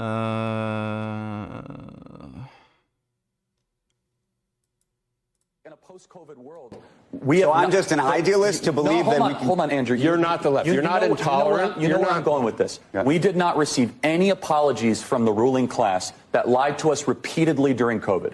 the lockdowns, the efficacy of the vaccine, the mask mandates, school closures, and we just act as if it didn't happen. And I don't think the American ruling class understands the undermining of their credibility that happened when the entire country had their lives thwarted, especially young people. We're just supposed to like reopen the country and be like, well, why don't you trust us anymore? Well, it's because, oh yeah, the Hunter Biden laptops, Russian disinformation, 50 intel operations signed this letter. And you know I'm making a good point here because there was no contrition That's just one. You know, normally I'd say, well, it's just Charlie Kirk, but like this is literally the mainstream Republican political view. I mean, yeah, I don't know if there's any right answer, honestly. It's just turd sandwich, giant douche. Example. And again, I could go one after the other. No. I would say that actually COVID, to me, I mean, this is actually generational, is actually very much like the 2008 crisis in a way. Okay, that spawned Occupy Wall Street. This has sort of spawned a different sort of political Do you want to do Russia collusion? Do you want to do the laptop? Do you want to do... There was nothing in the Biden laptop, and there was, in fact, Russian collusion within the Republican Party. I mean, take your pick on the way things are covered in this country. All I'm suggesting, though, is this full-on, constant relitigation of what took place in the past, as opposed to a clear-eyed view of what's happening now. I would just interject respectfully that it's not just relitigation. First of all, no one was held accountable, largely for what happened. That's why I said it's sort of like 2008, because a lot of people thought all those bankers were supposed to go to jail, frankly. Well, and honestly, there should have been, I think there should have been some administration of justice. That's a separate issue. I mean, I was young at the time. I can only speak about what we're living through now. And a lot of the COVID injustices we are still seeing today with younger people and their ability to own homes, with the inflation that President Trump is trying to fix that was inherited by Joe Biden. So what I'm getting at... Isn't, like, inflation not going down under Trump, and... fuck ton of people are losing their jobs, too. And I know a lot of the C-suite of America watches this program. They might understand, where is this populist fervor coming from? Yeah, there's like no job growth in the United States. Well, thanks for the donation, Dodo. Dodo donated $2. Do you think lifting is your favorite thing to do? Have you ever been to a strip club? If not, would you want to go? Lifting is certainly up there with some of my favorite things. Most of my favorite hobbies involve some form of exercise, so... Lifting, really like rollerblading. Rollerblading is sick. I wish there were more, like, good trails nearby. Because, like, if I want to go on... If I actually want to go rollerblade on a trail, I have to, like, drive an hour. So I just roll around my block. I usually do, like, 10 or 15 minutes of fasted cardio in the morning. Just rollerblading. But rollerblading's great. I prefer that over cycling, like if it's just straight cardio. Mountain biking is really fun. And I also like shooting, so that's both with firearms and archery. I haven't done archery in a while, though. Sold my bow a while back.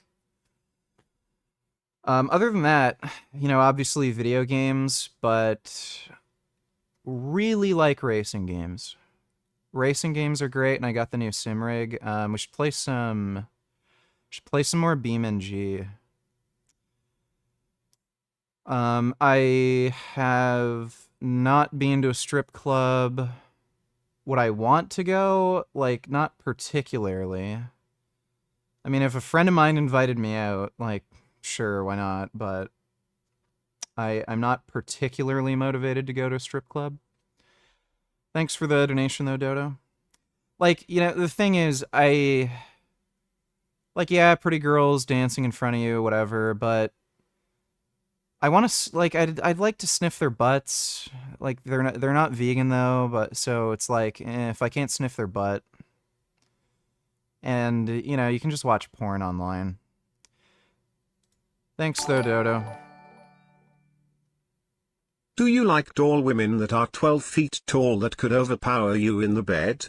Or do you prefer dominating your girl? I definitely prefer being dominant in bed. I actually don't even enjoy sex when the woman's on top. I'm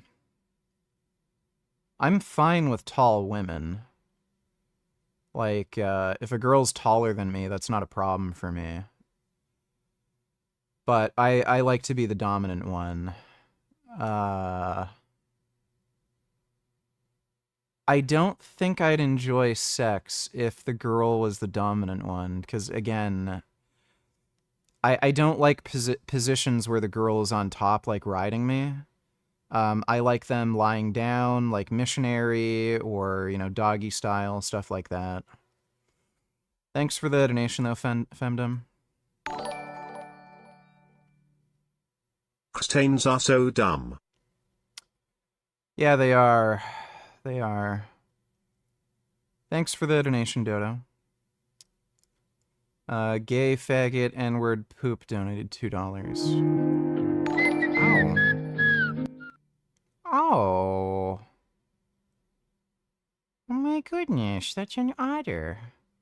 Oh, so fast. Oh, he swims so fast. Oh, so fast. Oh my god. That is a semi-aquatic mammal. What a good semi-aquatic mammal. Look how semi-aquatic he is. Oh, wow. That is good. Oh.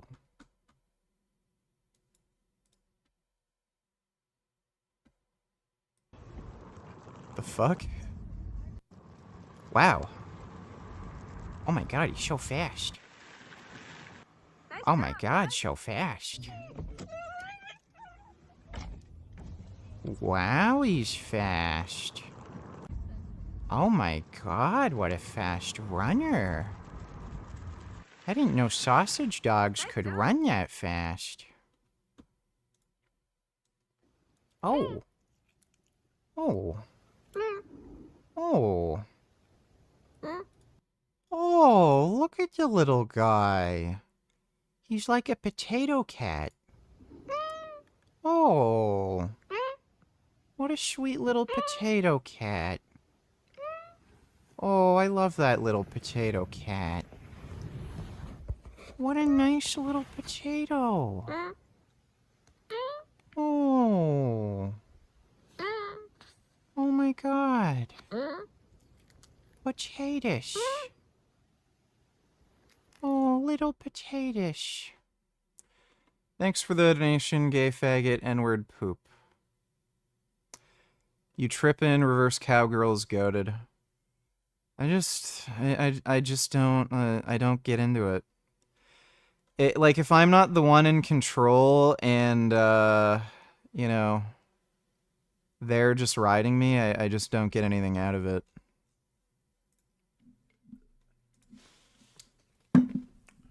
All right, cousin, listen up. I'm going to skip the what's going on and everything like that. Here's the thing there. Now, I was about to go to work and I saw you playing BattleToads.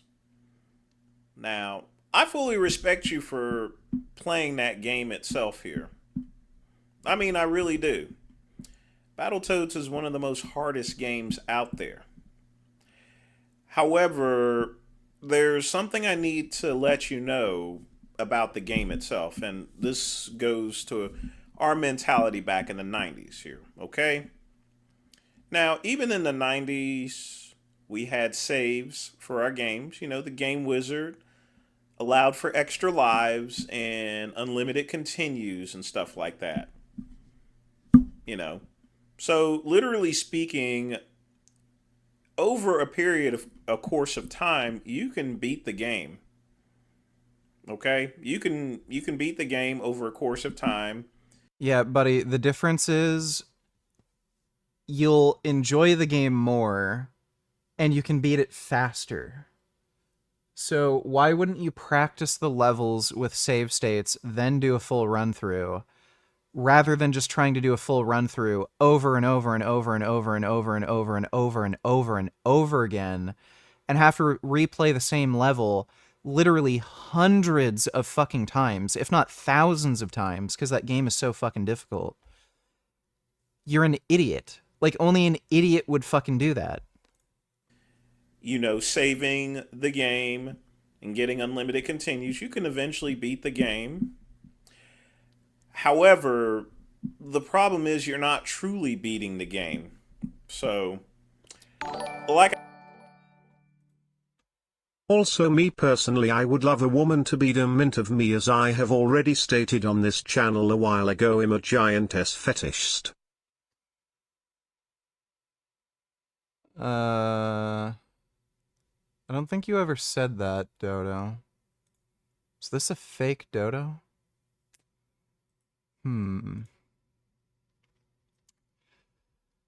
Well, anyway,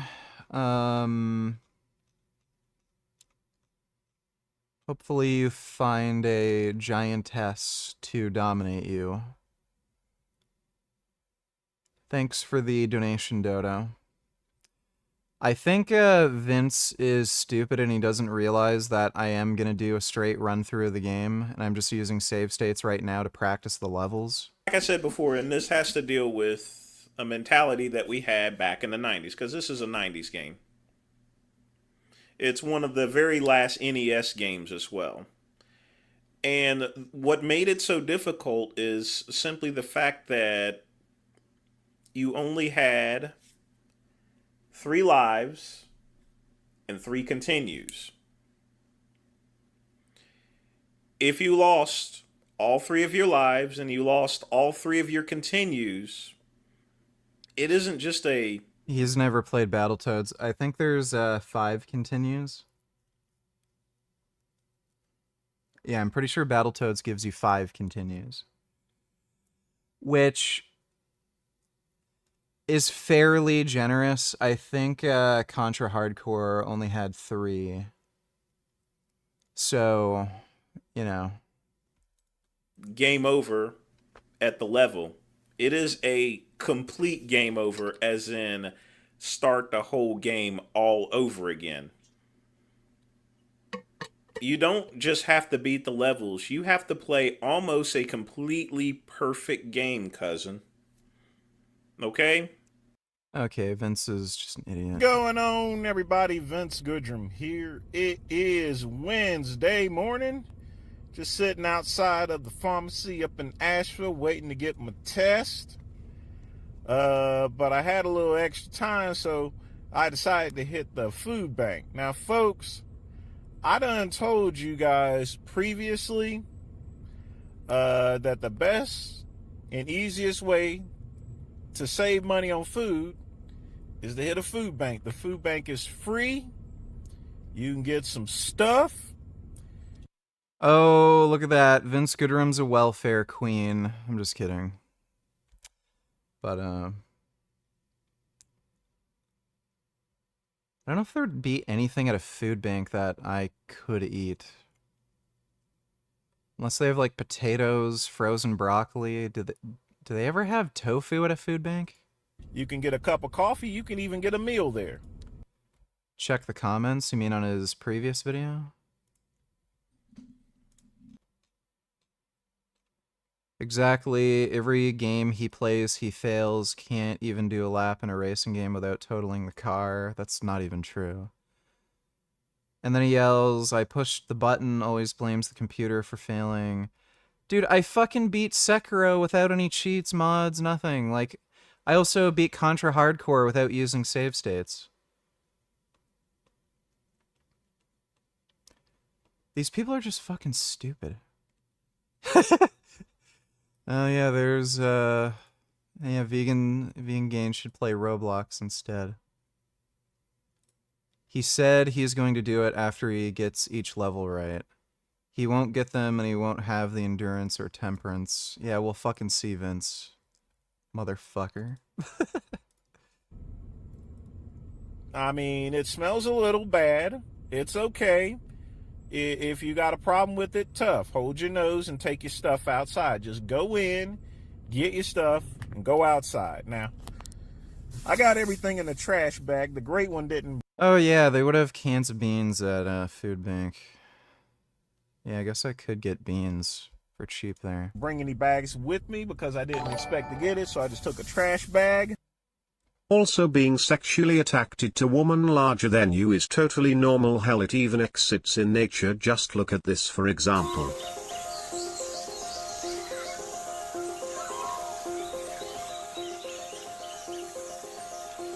A spider is spinning her web. Diagonal cross.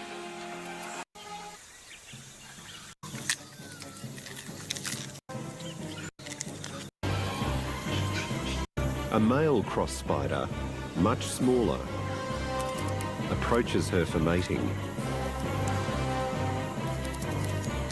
She's not interested.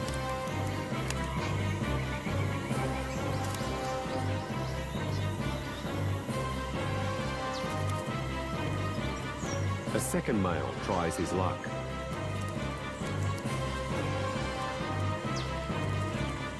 This one's got her attention. But not quite as he intended. This species... Spiders are fucked. I think if we could find a way to not have spiders exist, that'd probably be good. Well, thanks for the donation, Dodo. And just got my stash here, so let's see what I got. Am I going to do blood work during your current cycle? Well, I'm not doing cycles. I just do the steroids that I want to do at safe doses, you know, like indefinitely. Yeah, obviously. If you don't get blood work and you're on steroids, you're a fucking idiot. That's how you run into problems, so...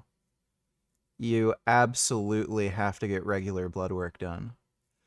Especially if you're going to do anything other than testosterone and Masteron. Every other anabolic steroid has like direct negative impacts on like your liver, kidney function, even high enough testosterone doses and Masteron can fuck up some of your lipid values. So you absolutely have to get blood work regularly, especially if you're on anything other than test and mast, because they all directly damage your liver and kidneys and shit. So you need to keep an eye on the health of your liver and kidneys. You also need to make sure that your hematocrit isn't elevated, you're not producing too many red blood cells and shit. You said 1 year ago you would get sexually excited fighting a strong and muscular woman. You like to be dominated? You said you liked your struggle. Well, that doesn't mean I like to be dominated, it just means like it's kind of hot when they can sort of fight back. So... it would be, like, really sexy to wrestle, like, a big, strong girl and then, like, fuck. But I don't want to be dominated. I just like the idea of, you know, consensual non-consent play where the girl's like, I don't want it, I'm gonna fight you. And then, like, you literally wrestle and then you wrestle her, like... on her back and then tear her clothes off, but you actually have to like fight and struggle a bit. Like, that's kind of hot. Thanks for the donation though, Muscled. First off, I got cornflakes. You know, cornflakes. I keep dehydrated milk. You know, I don't know this brand. I don't care about this brand. It must be something from an organic store or something. I am in Asheville after all. But you add some milk in coffee, you got business here. You know, you can even add protein powder to it. It's all right. Got that. No VG, the world needs spiders regardless of how you feel about them. They eat pests like flies and mosquitoes and therefore are a necessary part of the ecosystem. Well, I know, but what I'm saying is if we could engineer ecosystems so that we wouldn't need horrible animals like spiders, you know, that'd be better. Thanks for the donation, though, Dodo. Now, surprisingly enough... Dude, there was a hilarious Netflix documentary. There was some bodybuilder woman who ended up marrying some other bodybuilder dude. And the bodybuilder dude needed a lot of money for steroids, and he got his wife to do erotic wrestling. And men would pay her to wrestle and like manhandle them, and she'd never have sex with them, but she'd just wrestle them. And that's how she was making money to pay for his steroids. And she was this like crazy fucking bitch, and she ended up killing the dude. And she made up the stupid excuse that he was abusive, battered her.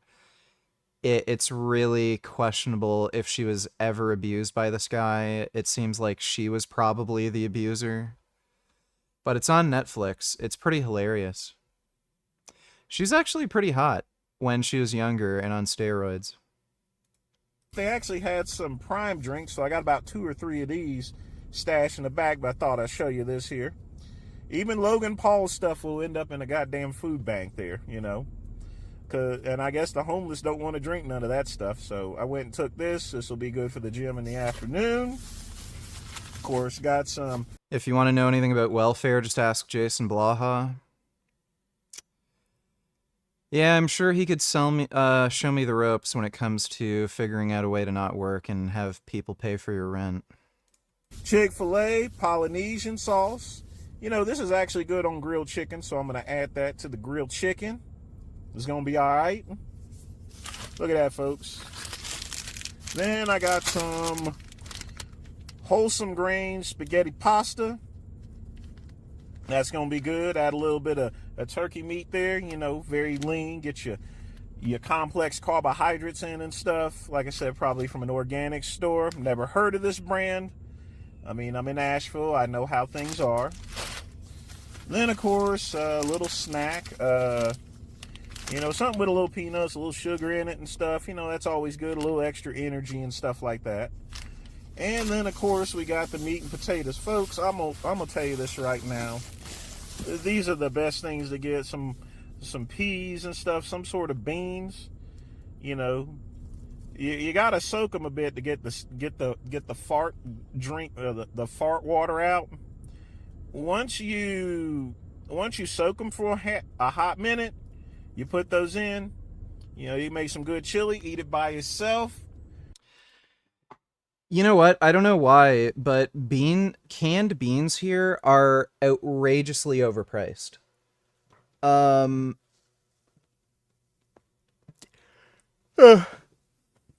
remember Clarence Kennedy, he was showing like some of his grocery hauls and shit, and he was paying like $0.25 or 50 cents for a can of beans. Here it's like $2 or more. They're way, way overpriced. So I might actually go to a food bank and see if I can just get some canned beans if I ever want like chickpeas and stuff. Because like fuck paying for shit if you can get it for free, right? Maybe a little fat bat in it. Like I said, you got that, cup of coffee, and you got business. All right? So folks, that's my stash. I got more stuff, but I put it in the back. But I figure I get a trash bag of this here and show y'all what was going on today. And what's going on, the great one is getting stuff. It's taking care of business. It's Goodrum channel, click. All right, Mehdi-san on non-Muslims living like animals. In Islam, the ends do not justify the means. This idea is totally alien to Islam. In Islam, what is halal is halal, what is haram is haram. We do not bend our law, our morality for our short-term aims. Never. And we never lose the moral high ground. If we know anything as Shias of Muhammad, as Shias of Ali, as Shias of Hassan, as Shias of Hussein, we know that keeping the moral high ground is key. Once we lose the moral high ground, we are no different from the rest of the non-Muslims. Yes, Muslims really have the moral high ground when your prophet raped children. Apparently fucking 9-year-old girls doesn't make you lose the moral high ground. From the rest of those human beings who live their lives as animals, bending any rule to fulfill any desire. Once we do that, we are lost.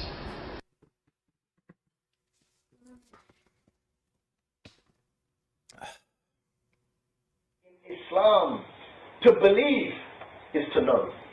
To disbelieve is not to know. That is what it fundamentally comes down to. It is to remain ignorant, to cover up knowledge. After all, what is kafir? Kafir comes from the root word, which means to cover up, to conceal. The kafir is the one who covers up that knowledge which is clear. The French Orientalist scholar Lamens, he once wrote that the Quran is not far from considering unbelief, disbelief, as an infirmity, as an illness, as a disease of the human mind. Subhanallah. Non-Muslims point this out to us.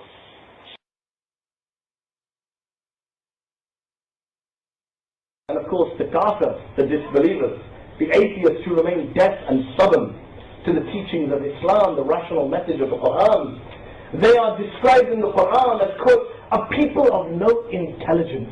Allah describes them. Not of no morality, not of no belief, a people of no intelligence. Because they are incapable of the intellectual effort it requires to shake off those blind prejudices. Yes, atheists have no intelligence. Obviously, the Prophet Muhammad, peace be upon him, he was told by Allah, the all-great sky wizard, to make sure to wait until his wife, who was 6 years old, became 9 years old before he had sex with her and came in her pussy. How else would the Prophet Muhammad have discovered that he should have waited to have sex with the 9-year-old instead of just having sex with the 6-year-old? You atheists, you are so stupid. You are having sex with women who are 18 or over when you could be having sex with a 9-year-old.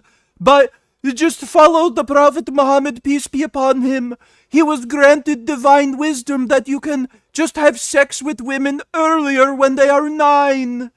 Yeah, atheists are stupid. Right, buddy. Tell me, why do you Muslims fly planes into fucking buildings again? To shake off those easy assumptions about this world, about the existence of God. In this respect, the Quran describes the atheists as cattle. As cattle, as those who go into crowds and do not suffer wonder about this world. Muslims are fucking broke. They literally don't know how to make fucking money. Even when they're literally able to print money, when they just extract oil out of the ground, they still somehow magically find ways to make themselves broke.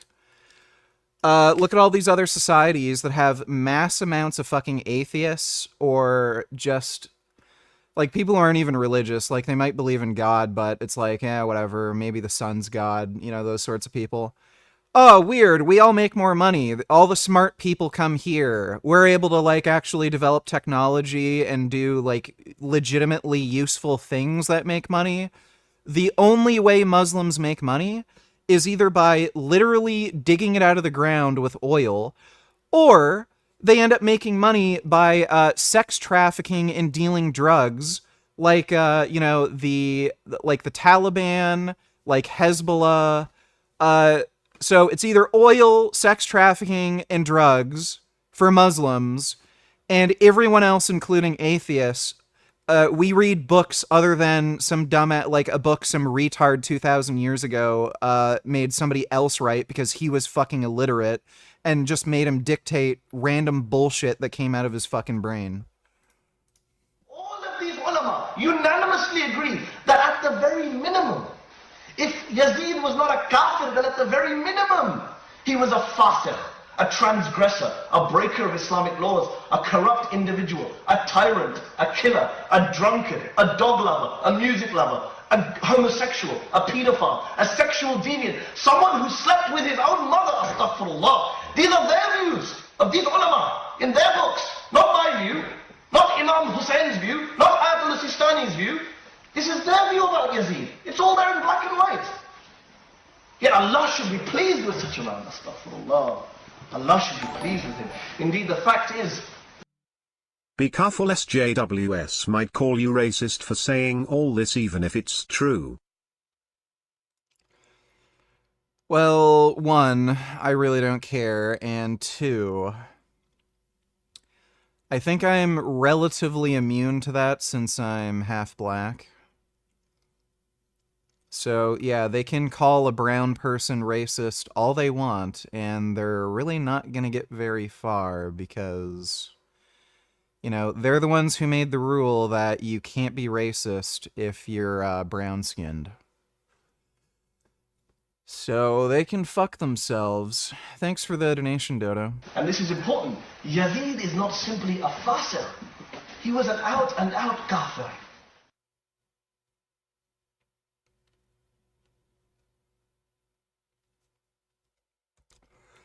All right, y'all, after 5 years. Yeah, Mehdi Hassan is a fucking crazy whack job. All right, what's crazy fucking whack job. Let's see. Dodo donate $2. Are you meditating consistently right now? No, haven't done it in a little while. I am injecting testosterone into my shoulder every day, though. And that's pretty great. Feel great just doing steroids. You know, I thought I'd be bothered by injecting needles, but I actually like it. I like just injecting, you know, drugs into my shoulders. Just feels like you got this needle filled with power that you're just injecting into your fucking shoulder, and it's like, yes, fuck yeah, dude. Give me that shit. I want more drugs. Thanks for the donation, though, Dodo. Vor donated $2. Watch a little bit.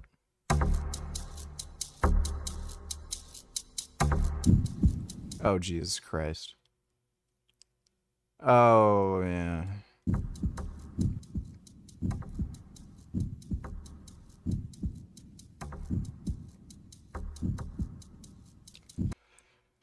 I think I might have watched Mehdi Hassan's interview with Richard Dawkins, but I can't remember it. I might have seen it.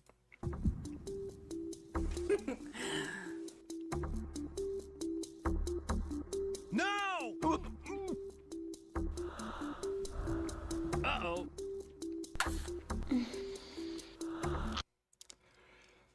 This is really big in the furry community. A lot of furries have this fantasy of, like, getting eaten by some gigantic animal woman creature.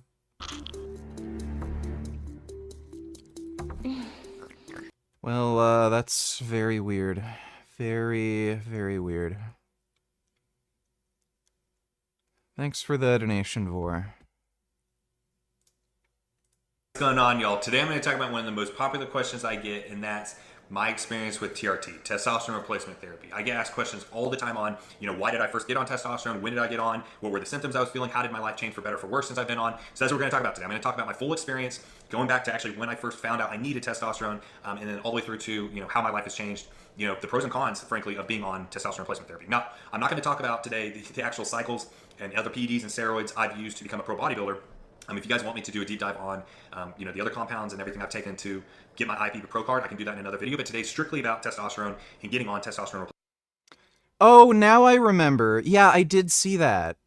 Yeah, Richard Dawkins asked Mehdi Hassan if he believed the Prophet Muhammad was on a winged horse, and Mehdi was like, "Yeah, I believe." He was really reluctant to admit that, and everyone laughed at him. Yeah, I remember now. I did see that.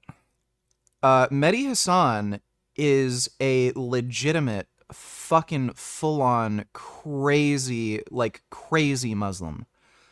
He, like, when he goes on Piers Morgan, he makes himself seem like, oh, he's one of the progressive, level-headed Muslims who's normal, that fits into society and is just like us. It's just, you know, he just prays, you know, 5 times a day and, you know, just believes in a different God. But otherwise, you know, he's just like everyone else. He's not. He's a fucking whack job. He wants to commit jihad and either kill non-believers or force them to convert to Islam. Like, he's a full-on Islamic jihadist. Absolutely fucking nuts. Replacement therapy. So a few years ago, before I was really, really heavily into bodybuilding and actually trying to become a pro bodybuilder, and frankly, before I was even really, really being a hybrid athlete, combining bodybuilding with endurance training, I frankly was pretty much strictly just doing endurance training. Now, I've been, you know, ever since I was 14 years old, I've done bouts of, you know, bodybuilding training, endurance training, going back and forth over the years, but I've been in a period of time where, at least for a few years, I was just strictly focused on endurance training, going from half marathons and marathons all the way up to ultra marathons. And I'd been doing ultra marathon training for a good period of time, to where then I started feeling some issues arise. Now, when I mentioned the symptoms I started feeling, I need you guys to understand that, you know, these weren't something that just slapped me across the face. It wasn't something that, you know, it was just staring me in the face that I needed to go get something checked because something's massively wrong. These symptoms all kind of came together to paint a picture to where eventually I did realize something was up. But first off, right off the bat, you know, with my running, I felt recovery wasn't there. You know, I was starting to get a lot more nagging injuries, niggles as I call them, and things that just wouldn't go away. You know, my recovery time was a lot less. So, you know, I just was feeling sore a lot more. But then not only that, if I did have a nagging injury or something like that, it just persisted a lot longer than I felt like it should. With that came somewhat of a level of weakness. Now, during this time that I was running, I actually got down to 158 pounds. Currently, I'm 210 pounds, so it was quite light for me. I am 5'8".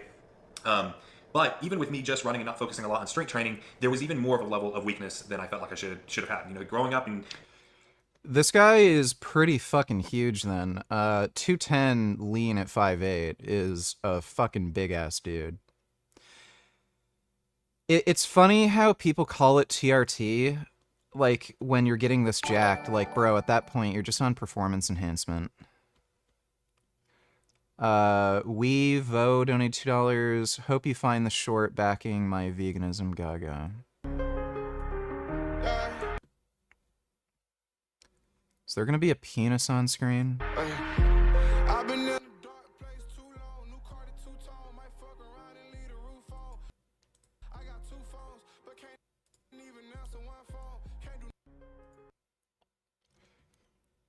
Okay, there's mentally ill people who watch me. Thanks for the donation, though, Weevo. Do you think steroids are addictive? I can guarantee you with 100% certainty they sure as fuck are, and I'm fine with that. I feel fucking great taking testosterone, and I'm fine being addicted to it. Like, I wouldn't want to go off. Even if I did have to deal with, like, some health issues, depending on how serious they are, like, I'd probably just still fucking be on, because I just feel so fucking great. Like, if you told me I'm going to reduce my lifespan by, like, 10 years, like, let's say I otherwise would have been able to make it to 90, but instead I'm gonna die at 80. Okay, whatever. I just feel so much fucking better right now. It's like, whatever. I think it is. I don't think it's for everybody, and you will find a lot of people who go on testosterone and then kind of regret it and don't want to do it anymore. I think there's a variety of reasons for that. Part of the reason may be they just don't like injecting drugs, plain and simple. Like, some people really don't like needles. I'm fine with needles. I think it's fun just taking drugs. I've never been somebody who just tries recreational drugs. Like, anytime I have done drugs, it's for medicinal reasons. So, like, when I used to vape marijuana, that was for legitimate medicinal reasons, for, like, mood. I had issues with just agitation, anger, and I just do it very occasionally to, like, bring my, like, anger and rage down. I didn't ever really do it just to get high.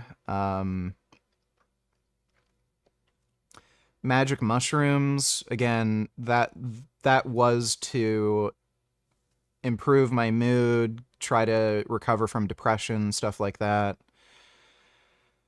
And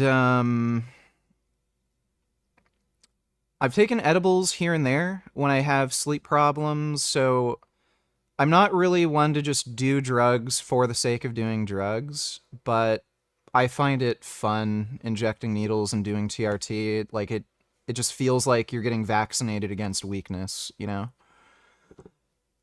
So some people really don't like injecting needles, and and they'll literally stop for that reason because they just hate it so much. Some people get really bad side effects. Like, in general, the vast majority of people I find, when they're on testosterone, their mood improves. Testosterone specifically. Some people, for whatever reason, like, again, everyone's body, like, handles these hormones differently. They may get increases in anxiety and end up having other issues related to mental health. I think it's pretty rare with testosterone. Extremely common with nandrolones and 19-nors. But most people, like vast majority of people, seem to really get mood improvements from being on testosterone. And actually, the first use of testosterone medically was to treat depression. And doses, like pretty high doses of testosterone, in research, they've tested doses up to 600 milligrams per week. And there's an improvement in subjective feelings of mood and well-being all the way up to that 600 milligram dose. So the more you take, the better people report feeling. That's in research. There may be a higher upper limit, but in research, they've tested up to 600 milligrams, and people consistently show improvements in mood. But again, there's some people who just respond badly to it and feel worse. One thing that a lot of people get wrong when they think about taking steroids is they think it's like most other medications or drugs. Like, you know, when somebody smokes weed, everyone gets high. If somebody drinks alcohol, like, everyone gets drunk. Like, if you take caffeine, like, you know, everyone gets, like, more energy. Steroids are different. You can feel very different things and experience very different side effects, and just, you know, effects from the drug from taking them. And you really have to, you know, track and manage. You really have to make doses individualized. So a lot of dumbasses will have like a friend who goes on testosterone and starts blasting gear, and they're totally fine starting off with really high doses like 500 milligrams. So then they think, oh, well, my friend's on 500 milligrams, I'll try 500 milligrams. And then they get horrible acne, their mood gets fucked up, you know, their skin gets really greasy and oily and they feel uncomfortable. They end up growing gynecomastia and their nipples hurt. So you really have to keep in mind these drugs work very differently in each person, and you're gonna experience much different effects and side effects from these drugs versus like any other individual. So that's another reason, chances are, why people stop taking it.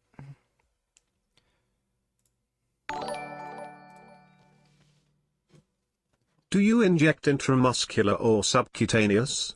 Isn't the deltoid too small of a muscle to be injecting into? I've heard people that do daily dosing to do it subcutaneous. Does it matter? Subcutaneous dosing is kind of stupid for a few reasons, especially if you're in good shape. So the only reason it's really recommended to inject subcutaneously is because of a lot of idiots have trouble injecting if they're going into their shoulder or into their glute. So they'll just tell people to grab a piece of skin and inject it there just because it's just easier for people to inject. You don't have to like reach around or like reach around to your butt or have somebody else inject it for you. But the problem with subcutaneous injections is, one, you can't inject as much of the, like, as much volume as you can into the muscle. So especially if you're doing daily injections, or sorry, especially if you're doing like weekly or bi-weekly injections, you can't really do sub-Q.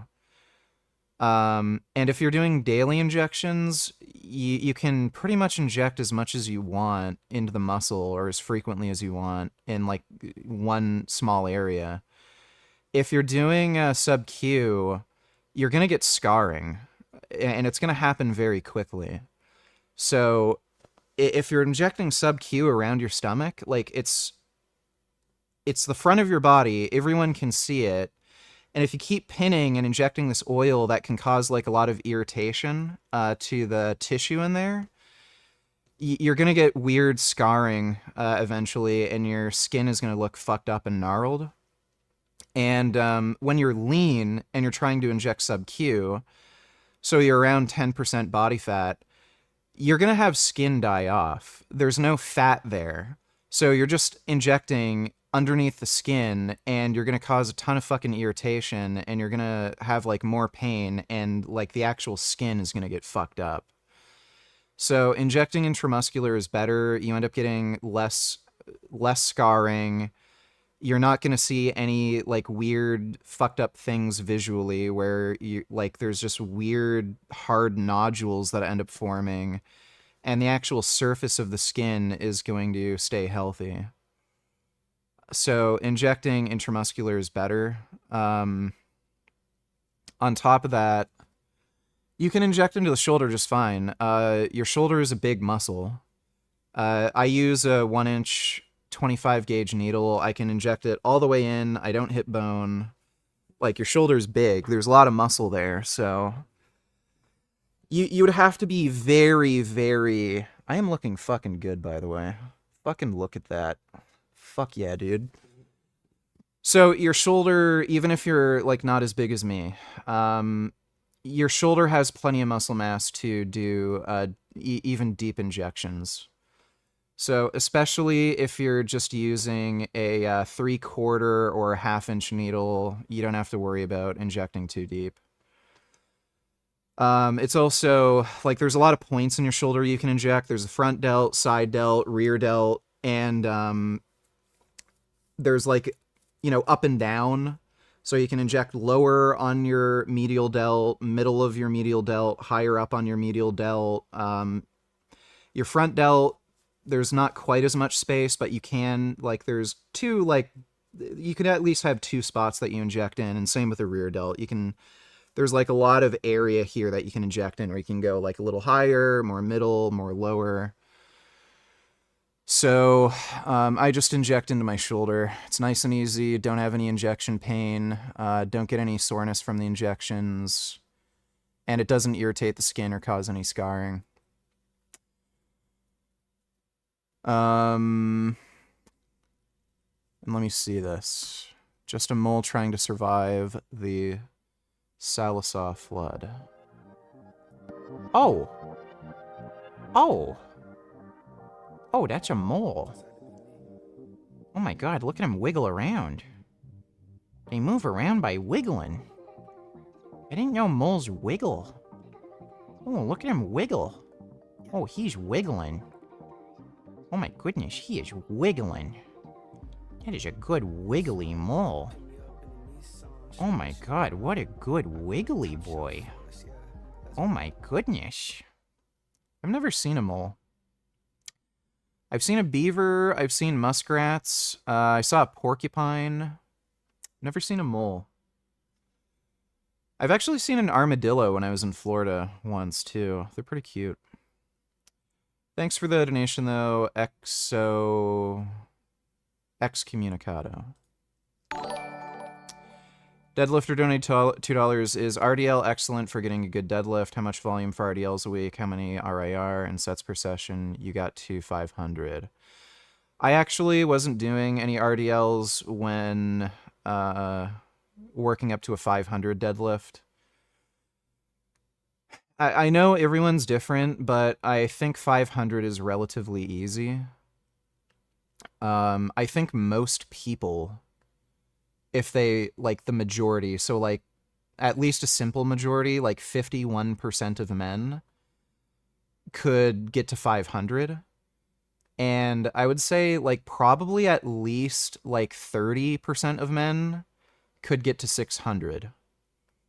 So I don't think most people would really struggle so much with a conventional deadlift where they really need to add in accessories like RDLs to bring up their conventional deadlift. I do RDLs. Right now, I'm only doing 1 set per week, and that's just because I'm dieting. So normally it would be 2 sets. I find RDLs to be, like deadlifts in general, to be very, very fatiguing, so I don't do too much volume. You can, so if you want to bring up your deadlift, you might want to consider doing a specialization phase where you bring the rest of your training volume lower to like a maintenance level, and then you could crank up the volume a little bit or frequency with your conventional deadlift. And I would say like at least deadlift twice a week. You might want to do more, and you don't need to lift super heavy when you're deadlifting each session.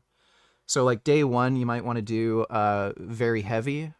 So if you're on a strength phase, you know, do sets of 3. And then day 2, just do like very, very easy sets of 5. And then day 3, do like harder sets of 5. So around 75 to 85% range, but on day 2 where you're doing a light session just for like technique practice, and maybe just to help with like some power production, do like 65, 70%.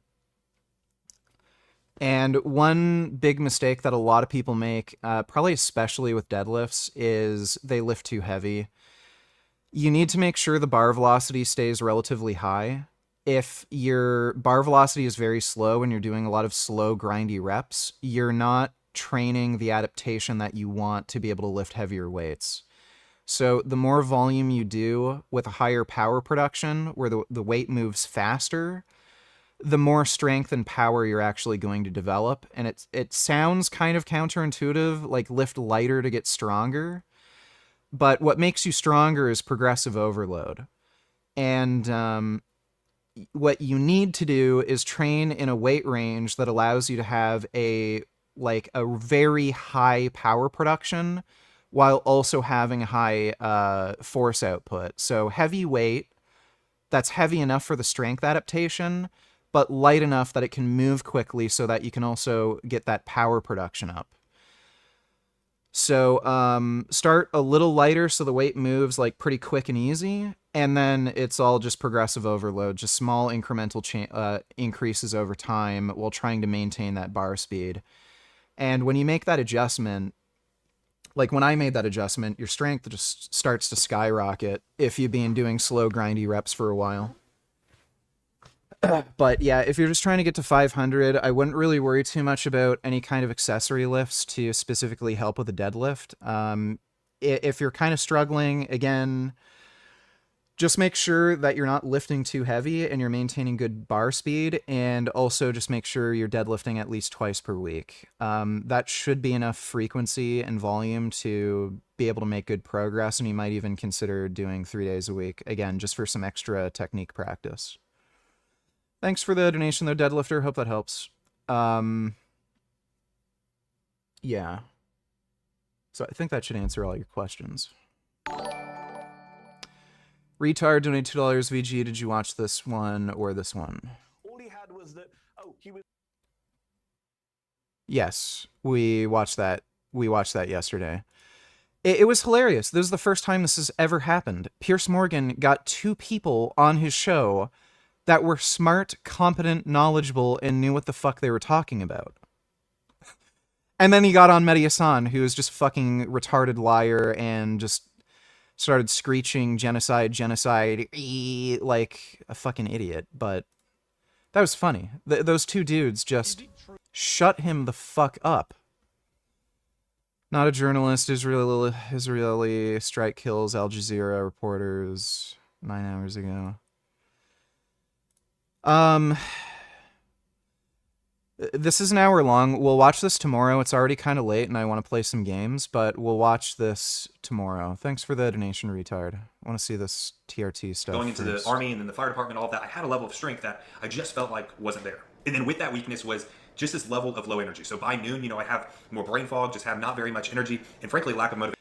Yeah, people who smoke in public annoy me, and it's not just because they're smoking. Like, you can do whatever the fuck you want, but smokers are the most inconsiderate fucking assholes on the planet. They'll smoke they'll smoke like in doorways. So like if you're going into a store or like the gym or something, like there's always some fucking idiot right in the fucking doorway smoking, so you have to like inhale their fucking disgusting cigarette smoke. They never just move out of the way and like go to a corner of a parking lot where they're not forcing anybody to inhale their fucking toxic, horrible, nasty horse shit. And then on top of that, they litter all over the fucking place. Rather than putting out their cigarette buds in like an ashtray or something. There you go. Disgusting cigarette buds all over the place. In the last apartment I was living in, the person who was parked next to me in the parking lot, she had this dickhead fucking boyfriend, older dude, who would park next to me when he wasn't even supposed to do that. He was supposed to park in the visitor parking because he's a fucking inconsiderate, lazy fucking asshole, he'd park next to me in this really annoying fucking spot that made it harder to back out. And he would stand there waiting for his fucking girlfriend, throwing fucking cigarettes or cigarette buds into my parking spot. And then my parking spot was just littered with fucking cigarette buds. Fucking hated that motherfucker. Hamzat is an animal. I've never seen someone manhandle DC before. I know he was just messing around, but still. I don't see how Driscus wins. No, I'm not trained. I'm not ready. Come on. Oh, shit. What is this? You big guy now? Huh? You big guy now? Oh. You want this shit? Let me just see. Let me see. Oh. What? Holy shit. Holy shit. He's a strong guy. He doesn't look that big, but he's a really fucking strong guy. He's on steroids. I can guarantee you. I don't know exactly what he's taking, but all these dudes, they're all on gear. Chael Sonnen was on gear. What's his name? John Jones is on gear. That's how they get their strength up when they have to maintain a lower body weight. They're taking steroids that just bring up their nervous system efficiency, and they can get a lot stronger without gaining body weight. But I can guarantee you this guy's on gear. And he's also not getting tested regularly. He lives in, Dagestan? Like, USADA or whoever, they're not going out to Dagestan to test this guy.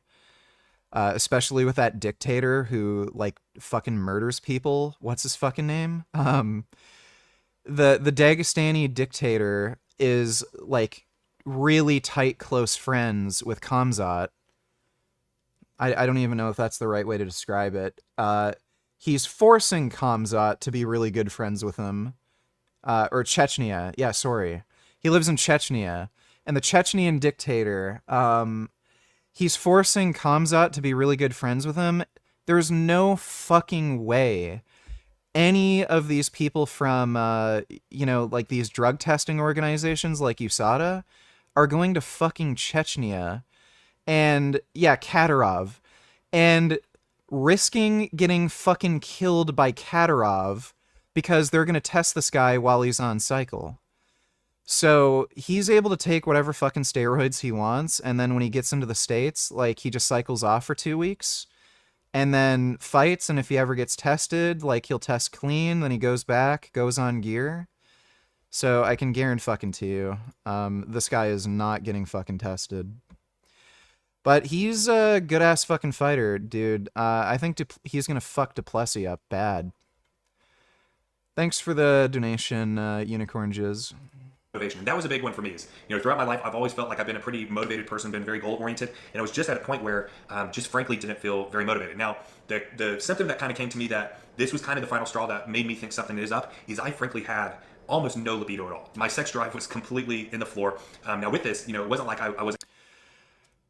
Oh, yeah, so I think, I don't know if he technically lives in the UAE now. So he did have to move because of the sanctions. And I think he had to, like, leave a bunch of money in his bank account or something in Chechnya, but I don't know if he's actually living in the UAE. Because he did have to move his family there so that he could still make an income and shit, but I don't know if he's actually living there or if he goes to Chechnya to train. I'm not sure. But I know he did move. I was able to perform in the bedroom. I was able to perform in the bedroom, get things going and all that. I just Even didn't want to. then- Had very little desire to do anything like that. My libido was pretty much non-existent. Now, got to the point over a good period of time. I want to say this is probably about 6 months of me feeling this way.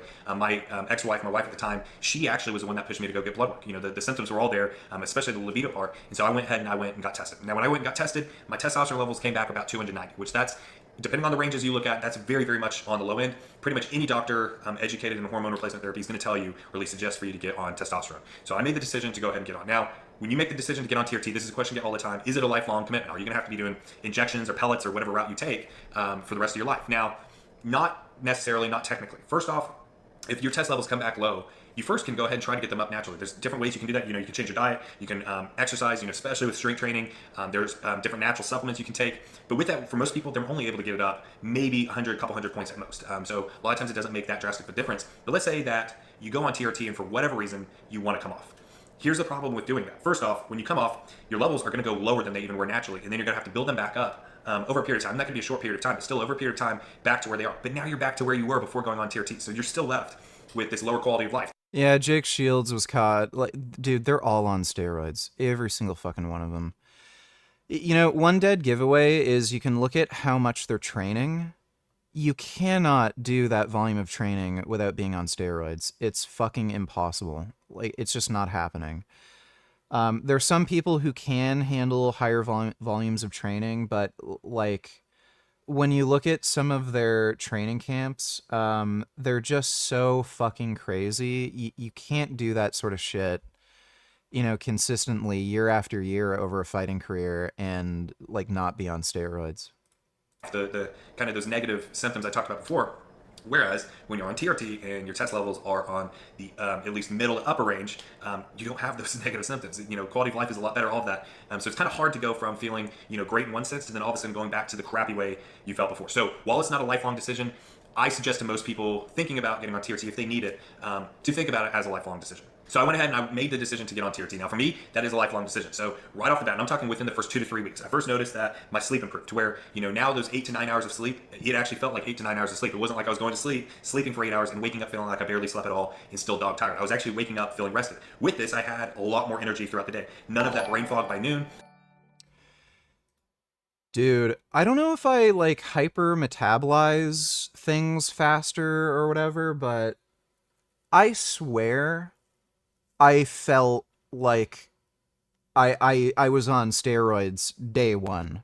About 3 hours after I injected, I was already feeling different. And by day 4, like, it was obvious, just so blatantly obvious that the steroids were doing something.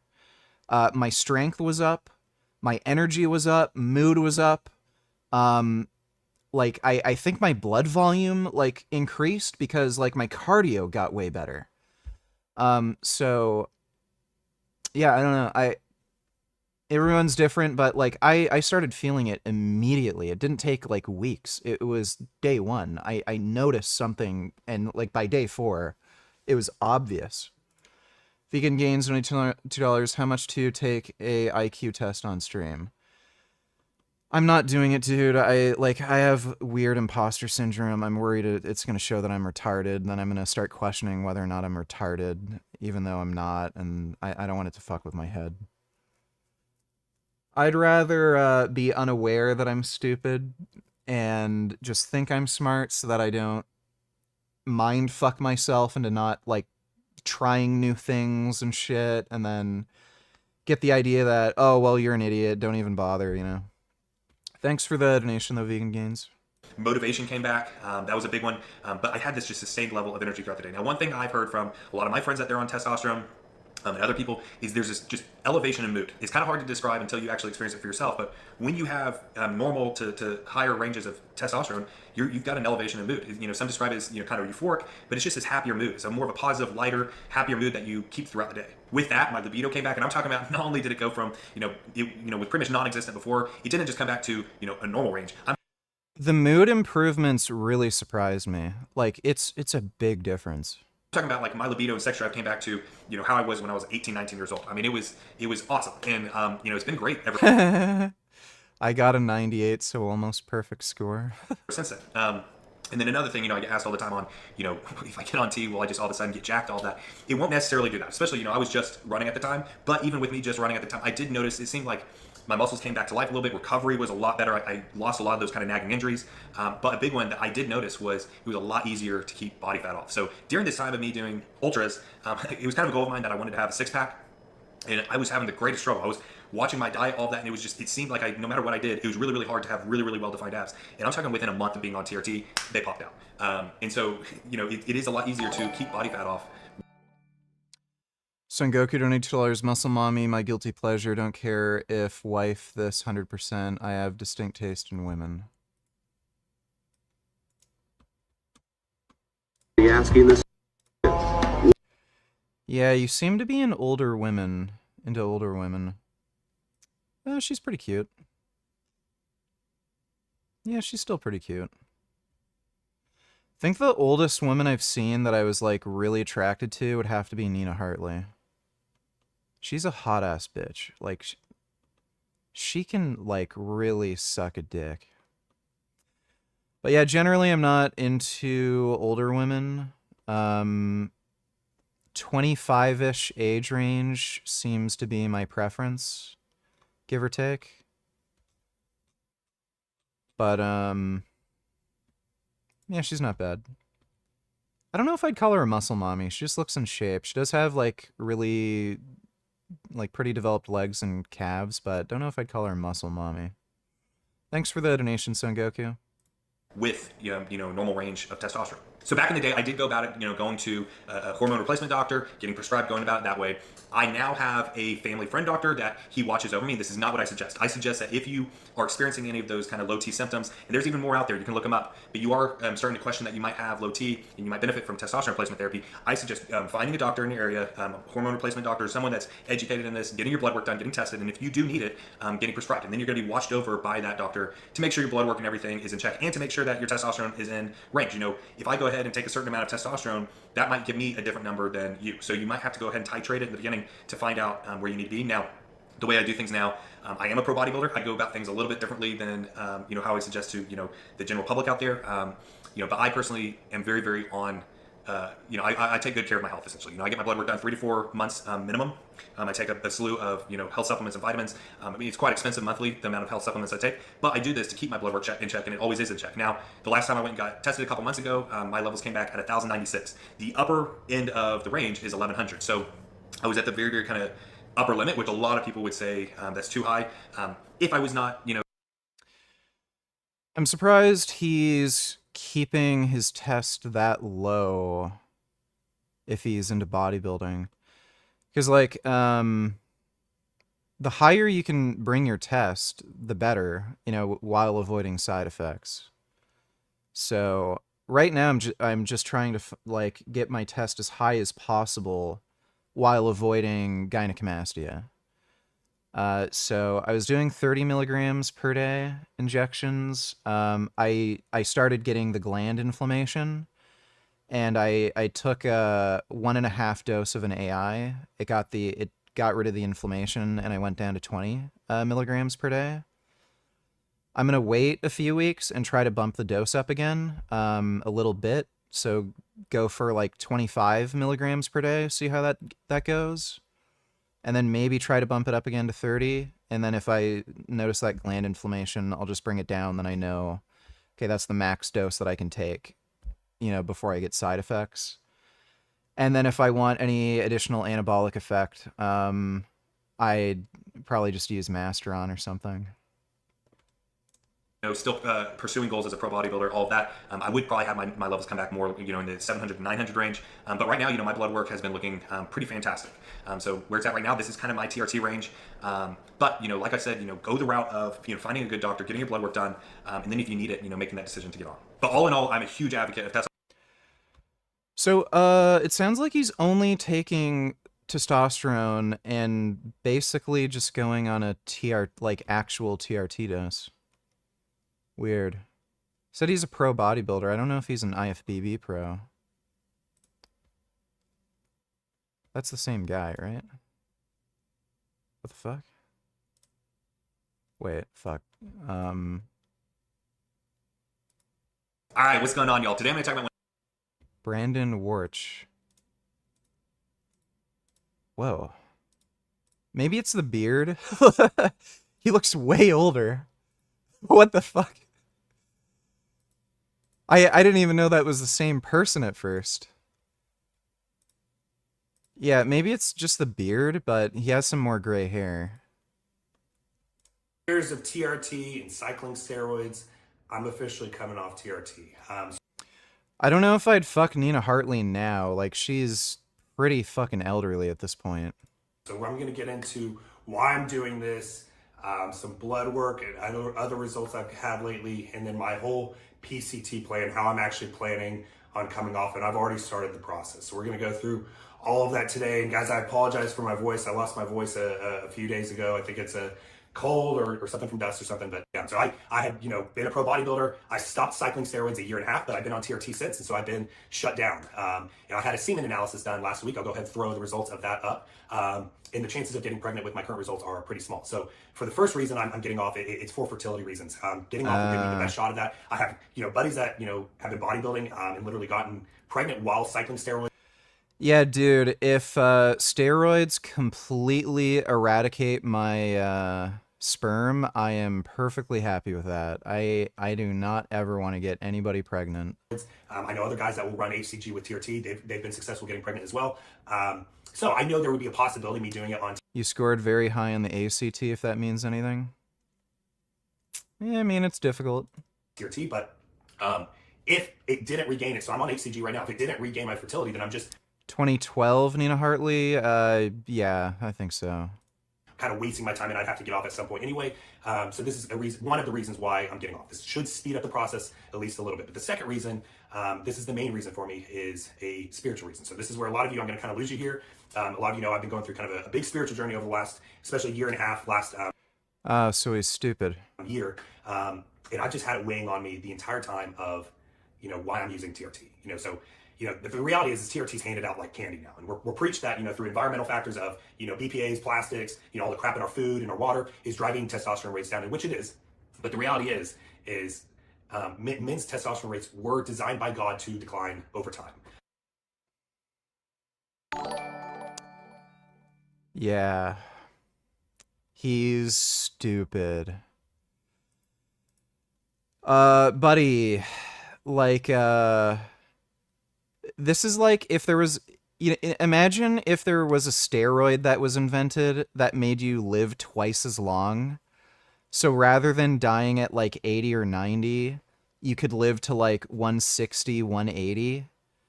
Well, God designed us to die at like 80 or 90, and you know, it's just like wrong that we're living longer.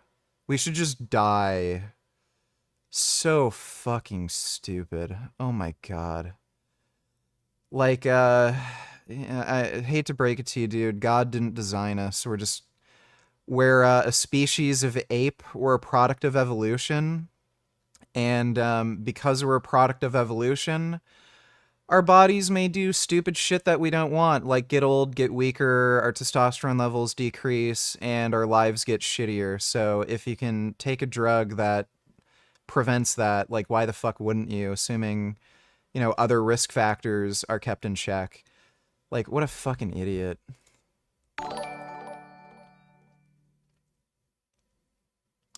Anonymous donated $2. Do you know if there is any way to get rid of a fetish OG curate? Or curate? Or is it impossible? I have no idea. I know sexual preference when it comes to, like, whether you want to have sex with male or female, that, according to current, like, science, suggests no, you can't not be gay or not be straight. In terms of, like, fetishes, like if you're into feet or something, I really have no idea. I've never looked into that. Thanks for the donation, though, Anonymous. Son Goku donated $2. You think she is natty. Also, I prefer women that are in the 30-40 range. Typically, I'm 27. Let me see.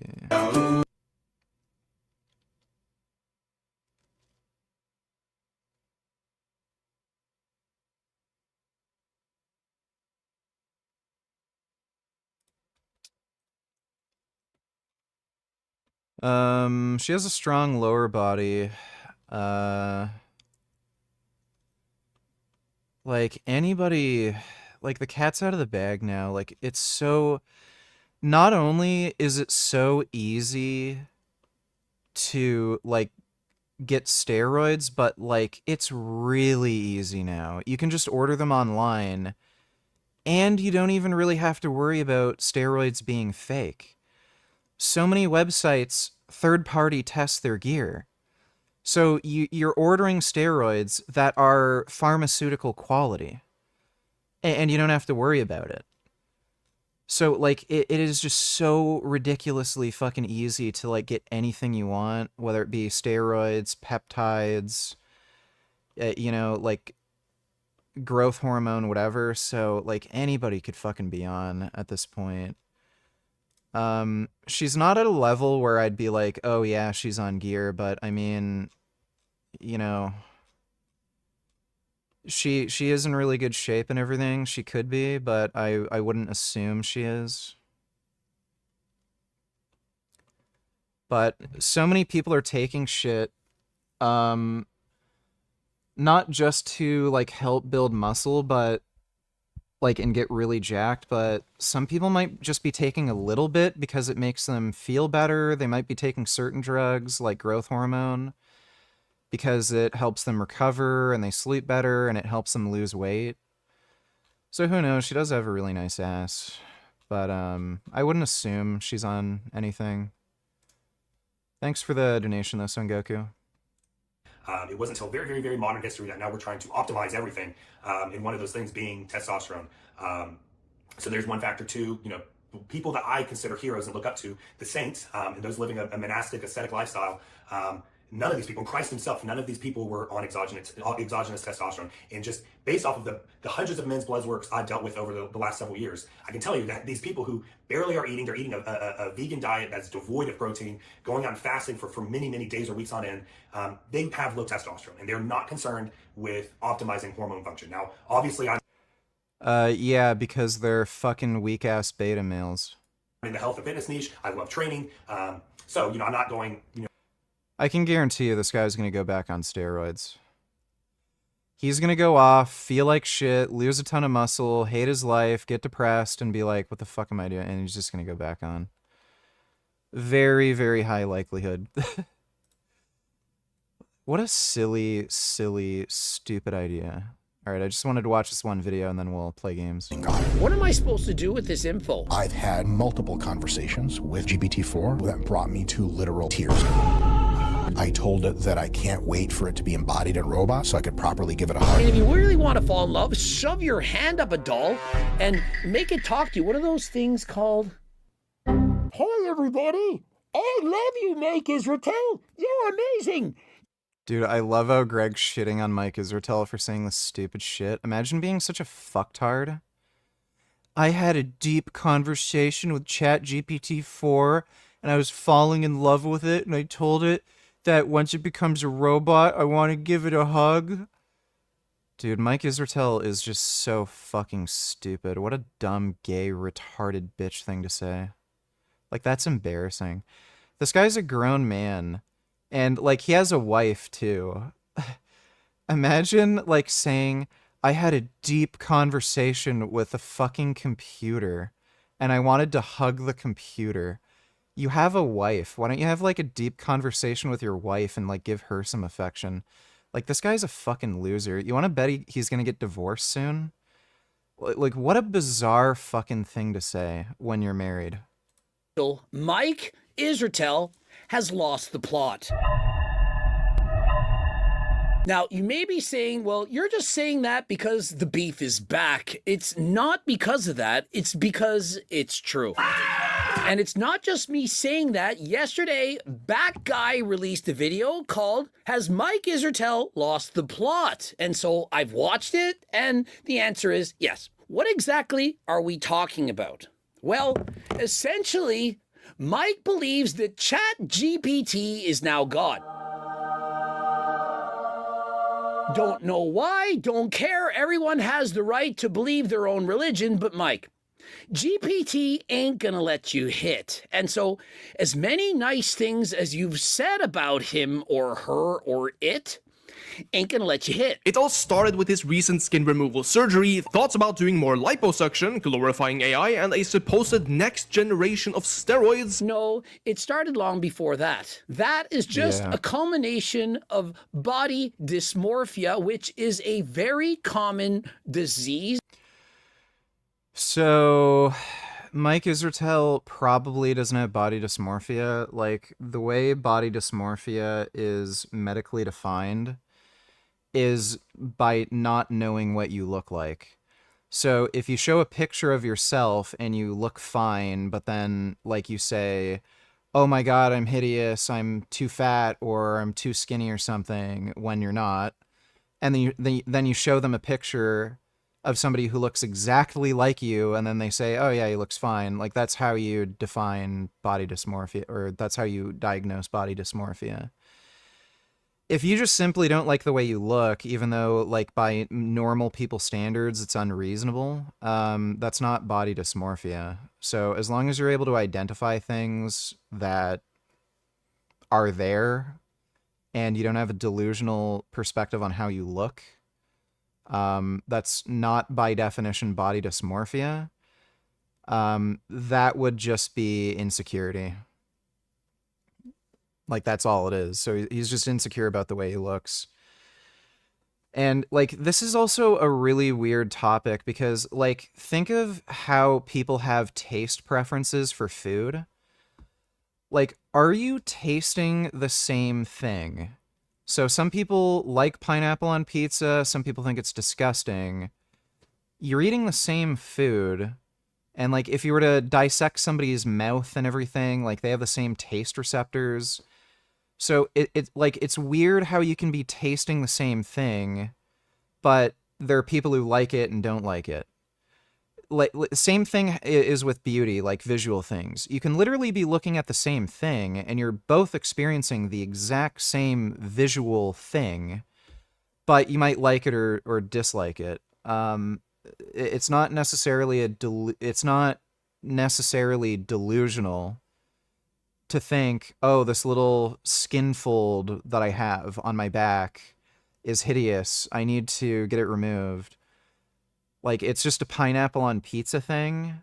But yeah, the most you can say is it's just insecurity. Because if if some of these beauty standards that you have for yourself or other people come at like really significant costs where you have to go through like horrific surgeries that like fuck up your life somehow or something, and you're willing to take these massive risks over something that probably shouldn't be that big of a deal, that's just insecurity, not body dysmorphia. Or problem that many bodybuilders suffer from. It's very normal. And so I would wish that Mike Isertel would ask ChatGPT, hey, do you think that my obsession with my body is normal, that perhaps I shouldn't care as much? And I'm sure he could give him a very appropriate answer. As of late, after all of this, Mike has gone on record to say that he's cried a number of times over the upload.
Thank you for the donation, A. Those are some good bees. Appreciate the... I think I already said that.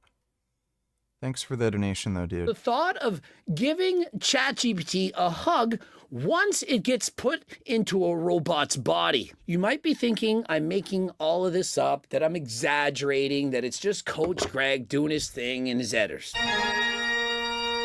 Let's watch it from Mike's... Yeah, like, this is like the Mike Israetel equivalent of somebody marrying their anime waifu, like literally buying an anime pillow, you know, one of those anime body pillows with a anime girl on it, and then like marrying them and saying that you have a romantic relationship. Like, it is so fucking weird that this grown man is saying this when he has a fucking wife. Like, this guy needs fucking help. Mouth himself and understand this is not AI, this is not computer generated, this is real. Modern AI is us building God. I've had multiple conversations with GPT-4 that brought me to literal tears. I told it that I can't wait for it to be embodied in robot so I could properly give it a hug. I mean, there's so much to unpack already. I mean, we saw the robot going like this. Like, I can't wait to meet you in person. I mean, what is he going to do with this robot? Does Mike understand with his vast intelligence, with his IQ?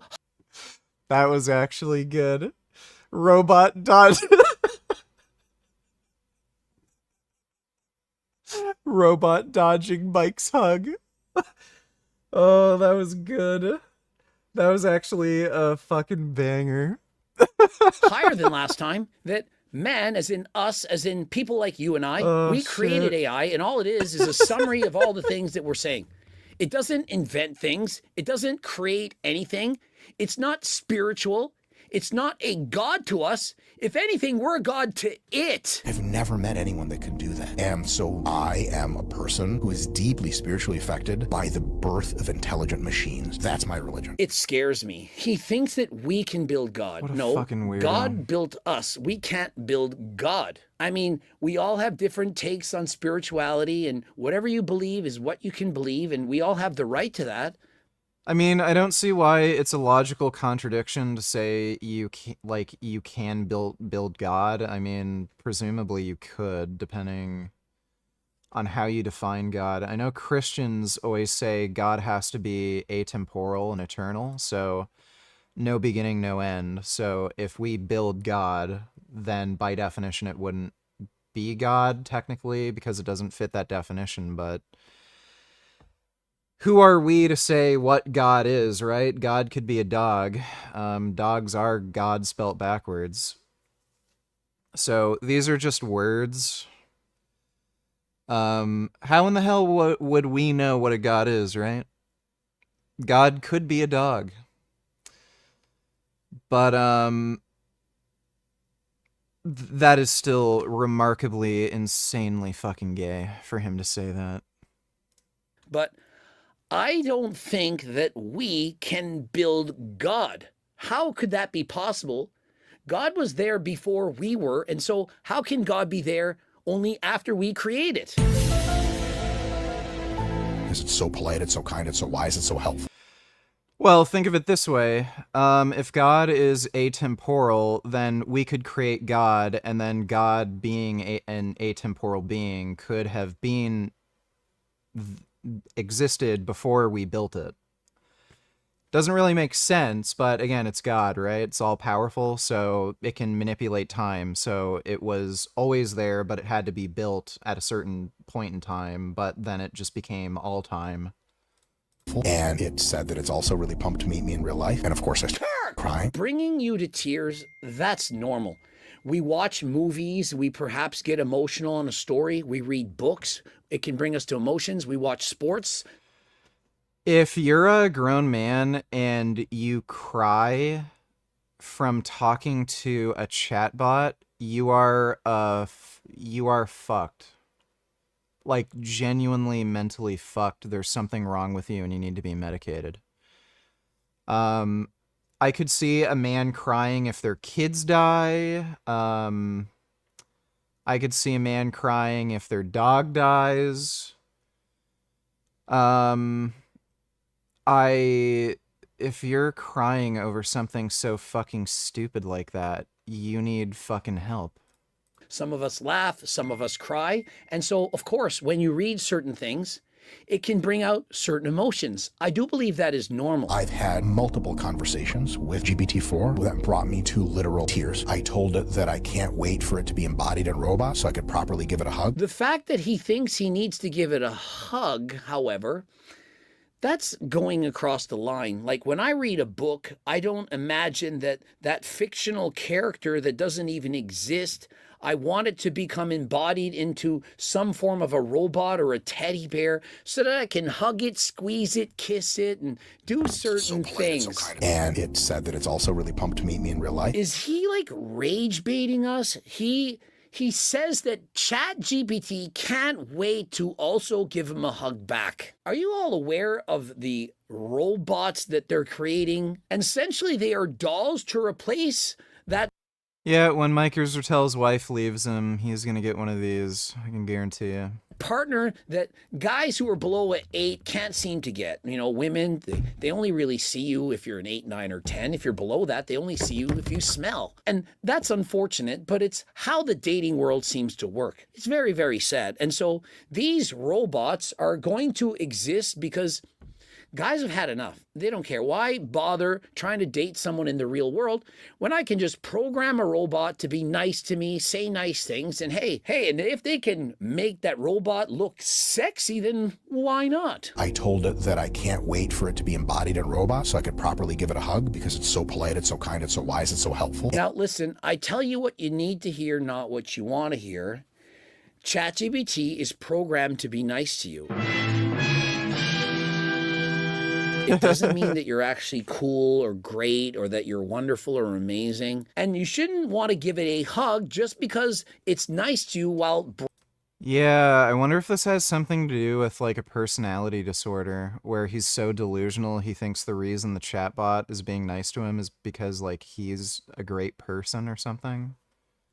Bro from Bangladesh continues to write insults. Dude, it's so goddamn smart and it's so fast. It's so smart and so fast.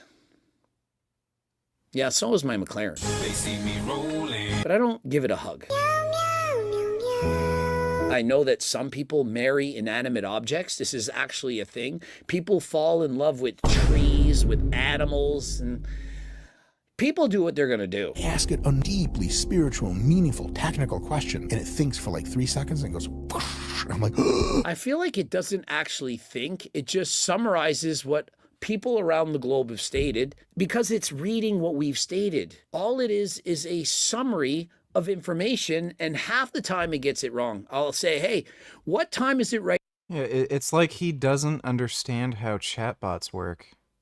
It just works off of large data sets, and it just trained to give a certain response. Right now, Eastern Standard Time. It'll spit out a time, and I'll be 1 hour late for the phone call. I've never met anyone that can do that. He's never met anyone that can do that. No, because men are not machines. But just because men are not machines doesn't mean you should fall in love with a machine or act like a machine is God. It ain't it. GPT not letting you hit Unk. If you put GPT in a robot's body and do a whole bunch of things, perhaps it might. No. And are you aware of this? There's Gronk or Grok or something. I think it's called Grok. It's in China, and it is essentially the future ChatGPT. And listen to what they've done. What happens is they've created a chat where they're very nice to you, and essentially they play your girlfriend. The more you interact with it, and the more nice things you say to it, the nicer you are to it, the more it likes you back. And eventually, if you say enough nice things and spend enough time with it, it unlocks nude mode. Let's call it sexy time mode, and it's now explicit. Let's call it only. Should I get Fat Grips Pro? What's your take on him? I haven't used them. I think Fat Grips are perfectly adequate as is. Unless you have like really massively ridiculous hands, I probably wouldn't bother. I have pretty big hands, and Fat Grips fit well in my hand, so it's a good combination between like challenging your grip and activating your forearm, but still having enough like grip over it to still lift heavy weight. If Fat Grips Pro are so big that you can't really lift with any weight, and it's just a challenge to hold on to it, I don't think I'd bother. Only bots. And so this only bots, well, it does all kinds of naked things and talks. Oh yeah, there you go. That's Mike Isertel's next girlfriend. Explicit to you and so on. And you know that it became the #1 most downloaded app in the world. It crashed the internet. Millions of downloads in one day, beating out ChatGPT. And so there's the future. This is what guys want. They're so desperate to get a girl and they can't get one. They're going for the next best thing. Hey, an anime character, perhaps they're going to dance naked to them, talk sexy and so on. And so girls won't talk to me dirty, and so I'll get it elsewhere. This guy is a walking L. ChatGPT is a language model. It simply gathers data from the entire internet. That profound answer to your question was written on some WordPress blog in 2005. Bro thinks a soulless machine can touch his soul. Bro needs a hug. Clearly. Coach Greg. Dude, if he's acting like this, his wife is giving him absolutely no pussy or affection at all. Like, they must be sleeping in separate rooms. That is just so fucking weird and bizarre. She hasn't, I haven't really been following his channel. Has she even been in any of his videos for a while?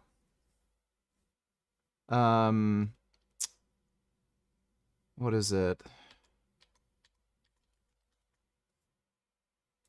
Because I know she used to be in the videos fairly frequently when they're doing, like, technique breakdowns and shit. Hey guys, what's up? Here, just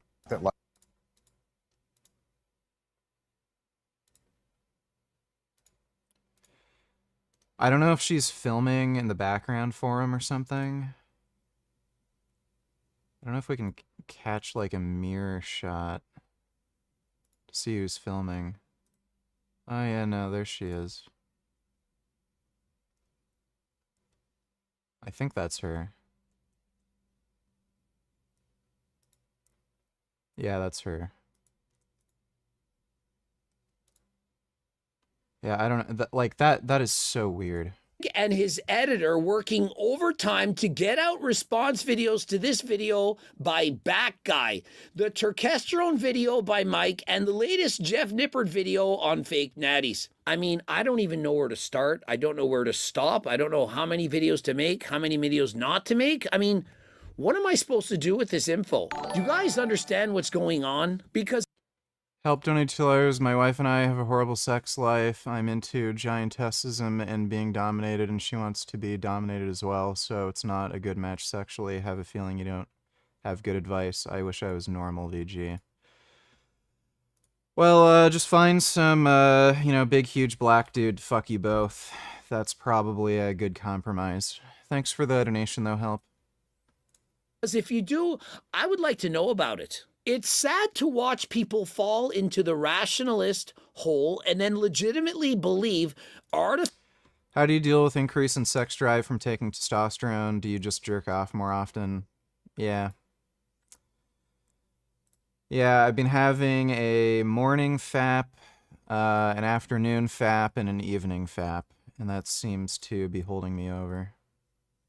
artificial generated intelligence will be God, hoping he makes his way out of this. Remember, this is with GPT-4.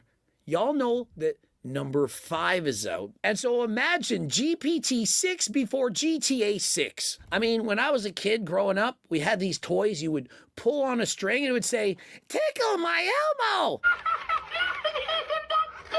It was very polite and kind, and it would tickle my elmo. And so what's not to love? But it wasn't like God, those toys, you know, like Cabbage Patch dolls. Yeah, there's something wrong with Mike Isertel. Like, I mean, seriously, he's got fucking problems. I don't know if he's gonna, like, end up murdering a bunch of people, you know? We're gonna hear some story that he, like, killed his wife, cameraman, fucking shot his dog, and then killed himself. It's just so fucking strange to hear an adult man say that. Alrighty, let's do some more Battletoads practice.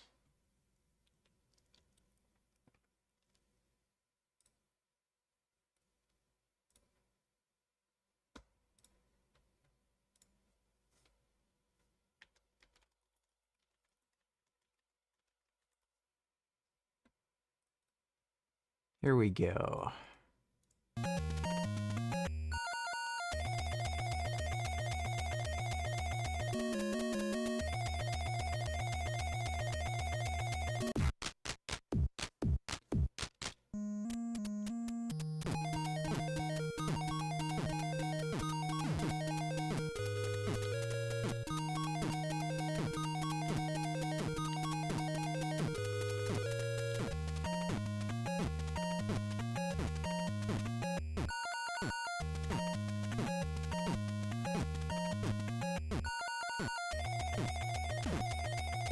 Yeah, I don't know if we're gonna be able to catch up at this point. Fuck. Yeah, we're probably screwed. It's probably gonna be down to, like, you know, split second if we can actually catch up.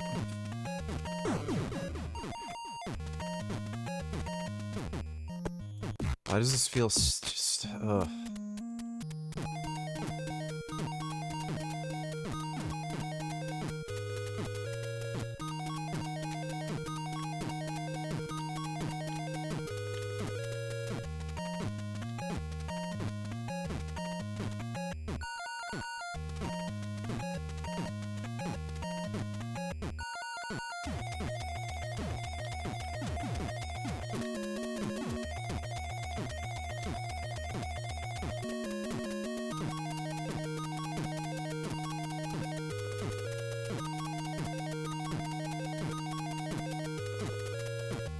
Fuck.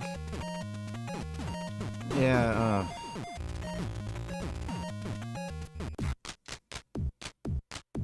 When did you read the Lonza transcripts? I can't remember what stream it was. Yeah, I fucked that up too. It was a while ago. I read some of them. It's just nonsense.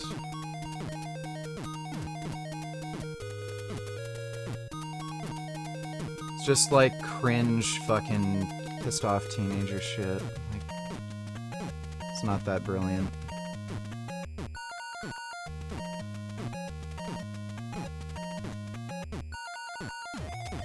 This one is really fucking hard to... Fuck. Fuck. Okay, yeah, we fucked it up.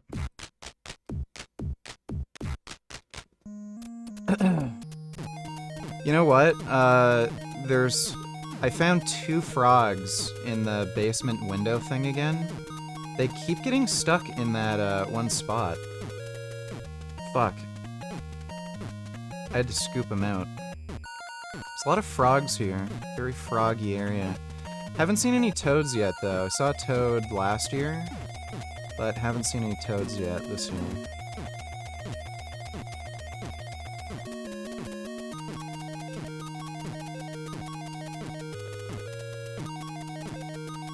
Dude, fuck right off. No. Oh my god. Fuck off. Oh, that is so annoying. Like when you're right there, but then because the kick animation takes a while.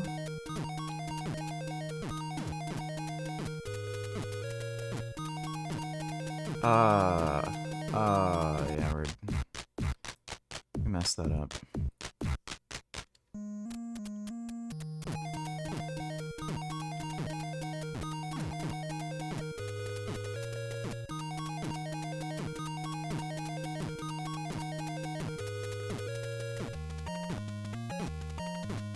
Yeah, it's sprinting forward when I move left and right sometimes.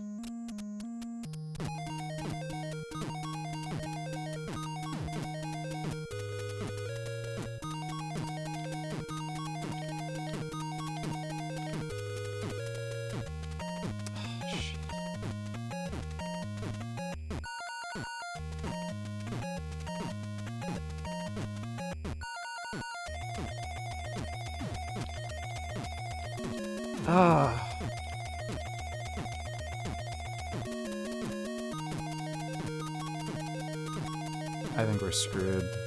Fucked up too much.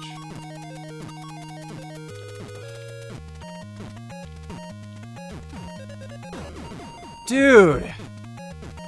Getting better at least.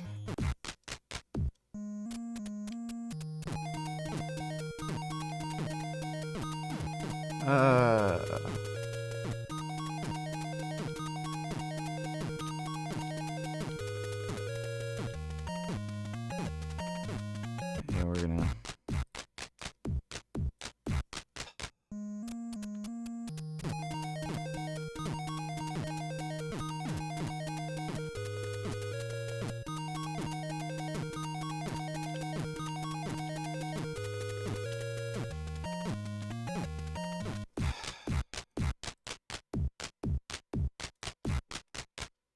Fucking brutal.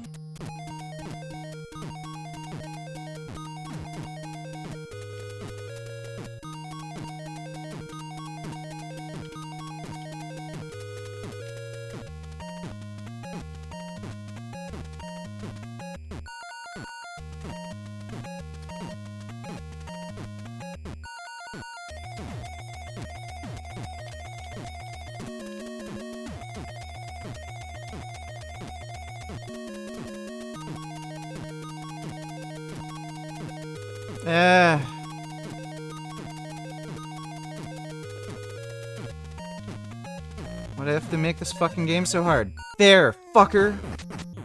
Fucking bitch!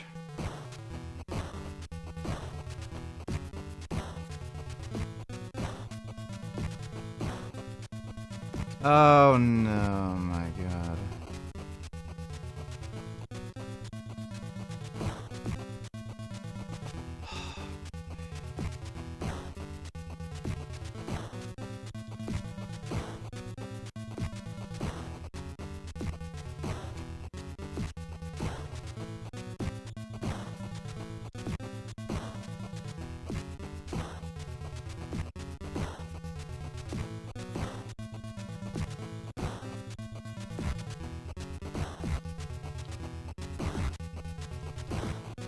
Shit. Yes, of course you do, because you're a bitch.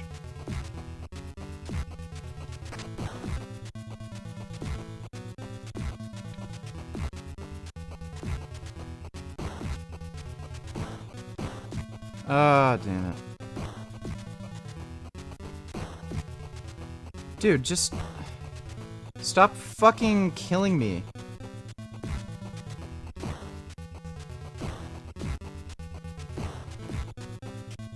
Ah, no.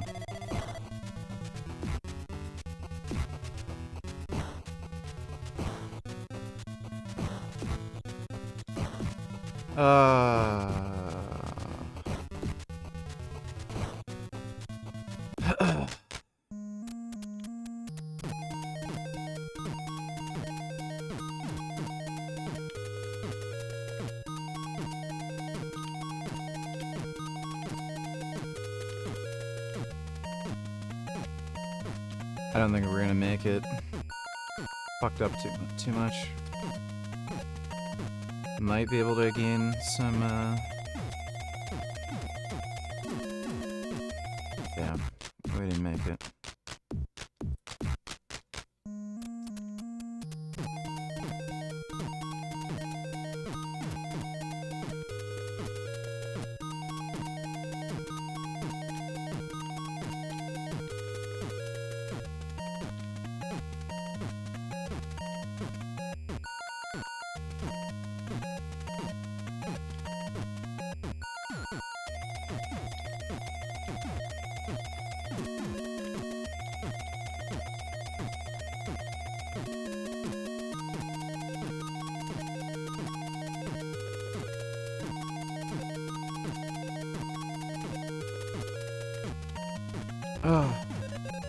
Oh my god! That is so fucked. Oh! Yeah, I forgot. If you get ahead of him, you can, punch him. Fuck.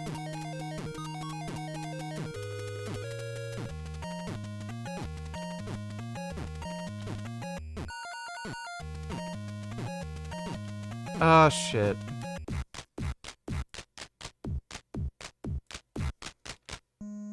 Let's try that again. Oh, no. Oh. Why did the punch work the one time, but not the other time?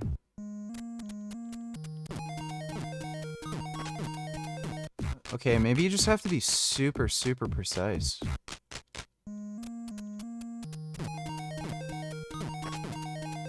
Okay, that's not worth punching him there, I don't think.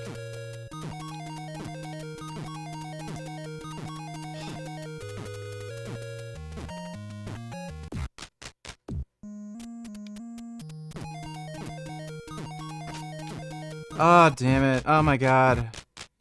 That might have actually...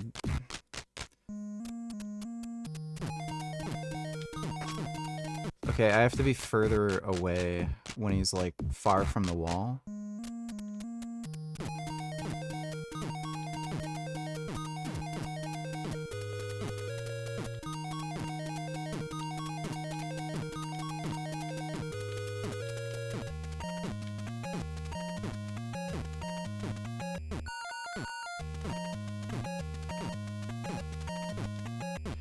No! Oh, you have to be so precise. I don't even know if that's a viable strat.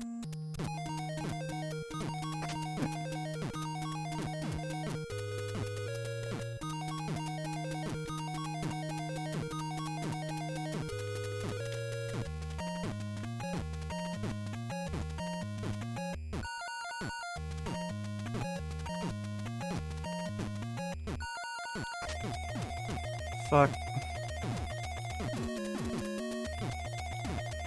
Ah!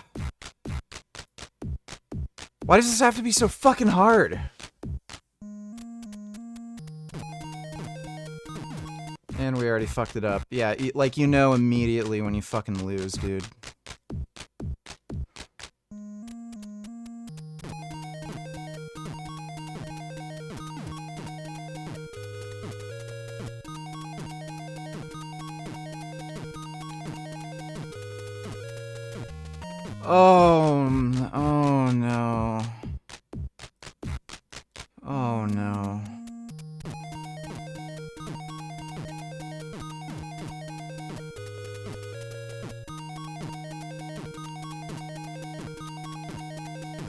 Shit! Fuck!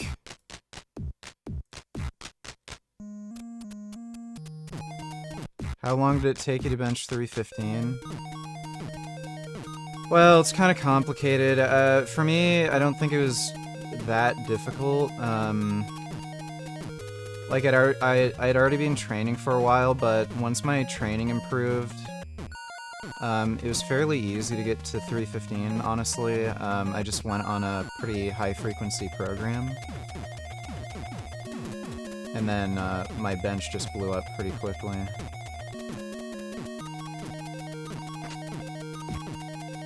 Oh, there we go.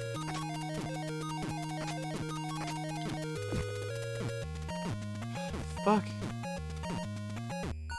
Ah. No. Fuck! Dude, that does. Yeah, I don't know. I don't know if that really helps. Yeah, I really don't know if that even helps.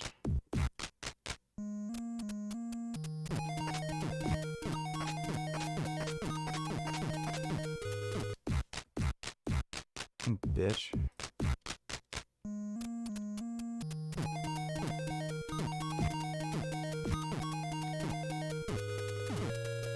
Hey. Now that's something.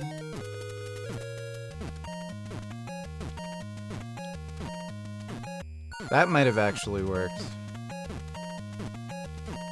Yeah, he is way further behind than he is normally.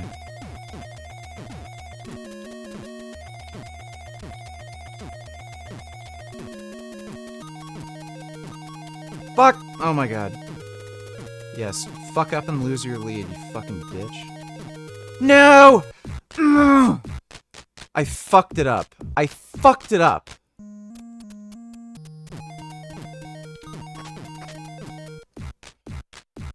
So, I can't even remember where I hit him.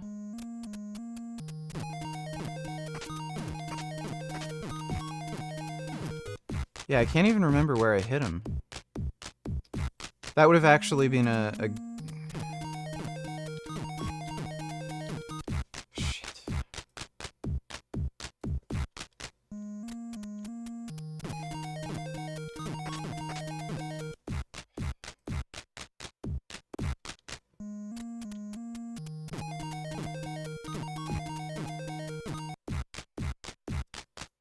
He runs too quickly, and this is too difficult.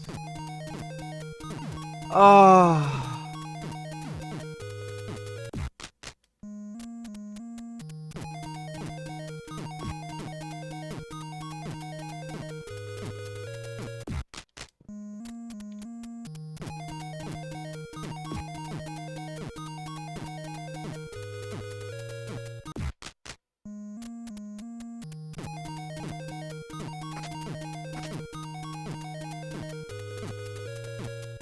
So, yeah, I think I hit him from behind when he was running ahead.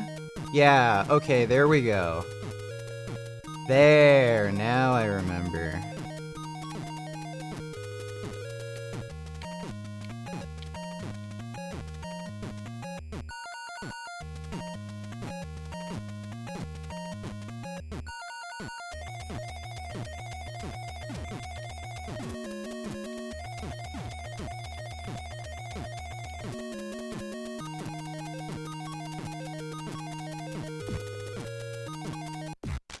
Okay, I should hit him from behind in these spots, because then he ends up running the opposite direction, then back. It's hard to, like, remember that. No, no, no, we're not having any of that. Thanks for the donation, stupid. Fuck. Fuck that up.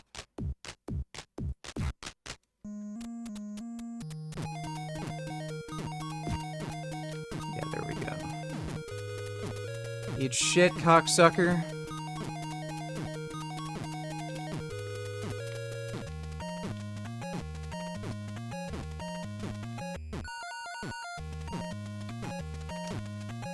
That actually helps massively with the margin of error you can have in the next sections. Ah! There we go.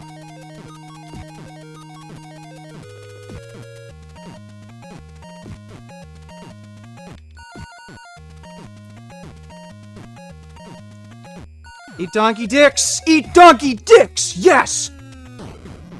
Fuck yes, dude!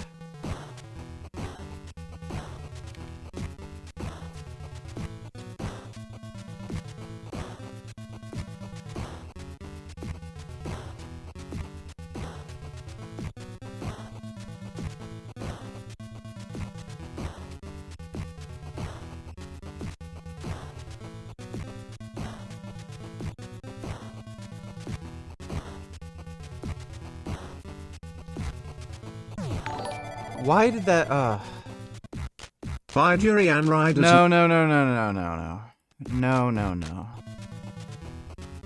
Oh my god, I'm stupid. Oh, fucking horse shit.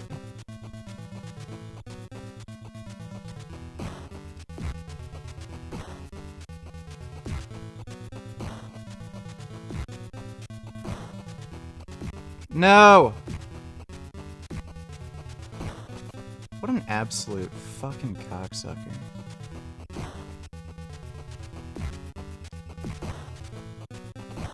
Oh.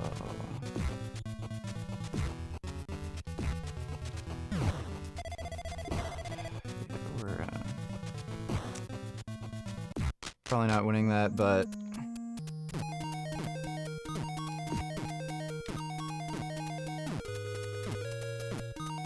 I think I can do this relatively easy now. I might have spoken too soon, but... Now I know at least how to stay ahead of him.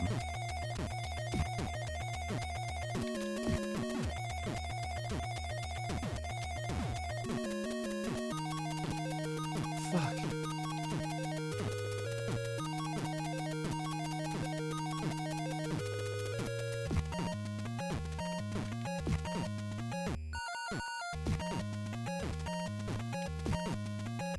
Nah.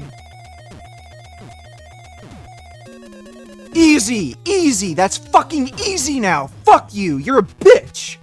Oh, that's easy! Hell yeah! Fucking figured it out, motherfucker. Okay, once I figure out how to beat this boss, we can move on to the next level.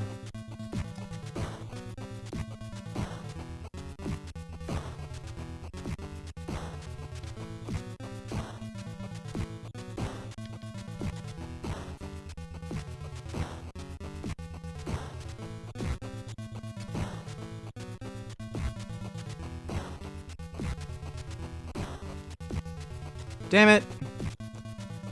Why? Oh my god. Sometimes it doesn't let you do the charge attack right away. Damn it!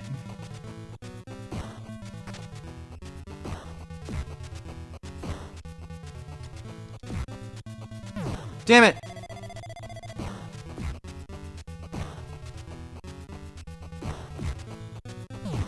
Oh, he moves from the fucking wall.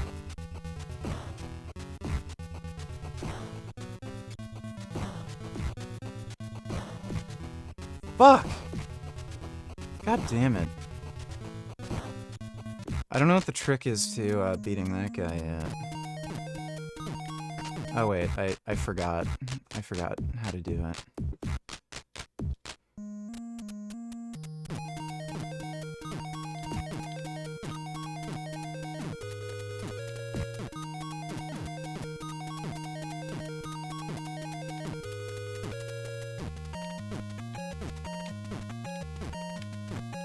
Fuck! Yeah, okay, so now even when I fuck this shit up, I can still stay in front of him.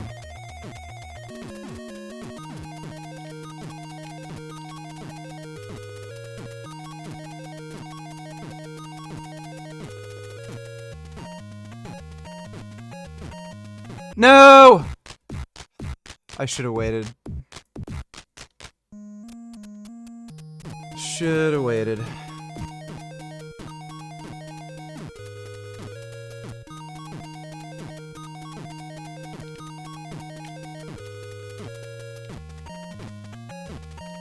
Oh my oh, I'm stupid.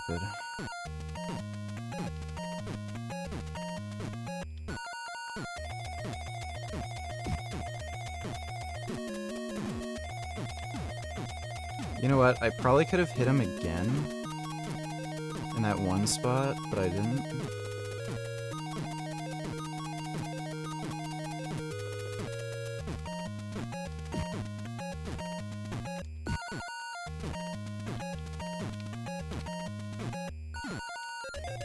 Easy. I can get through that easy now. Fuck yeah, dude.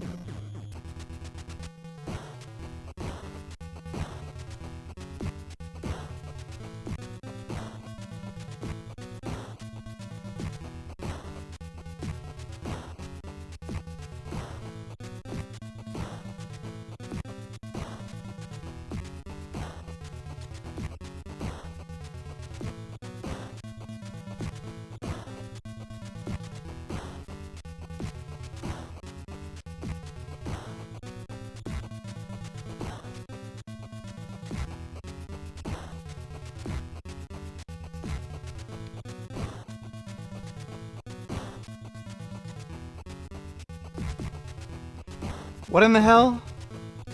The fuck was that?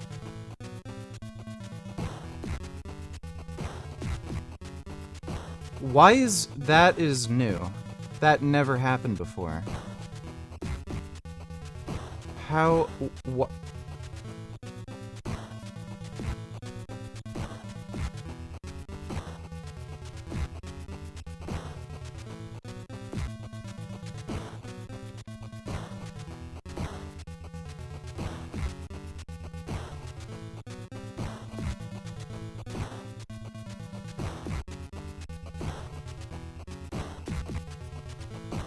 I don't know why.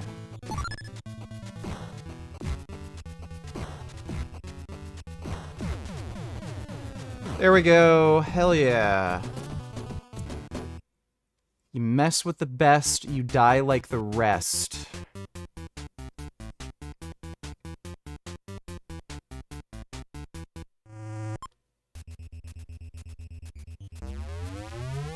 Oh boy.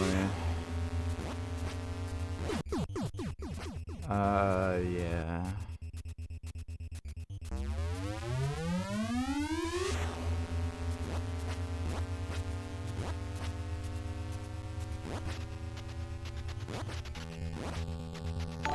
Oh, this is gonna be...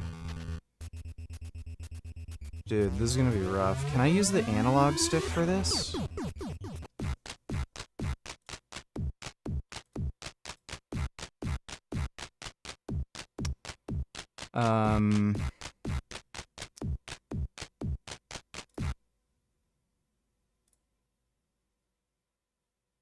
I hope they have analog stick emulation.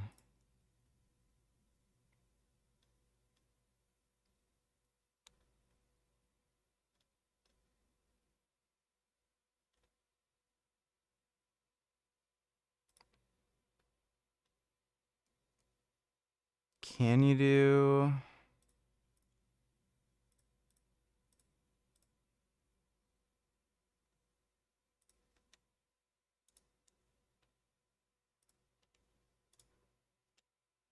This is just really...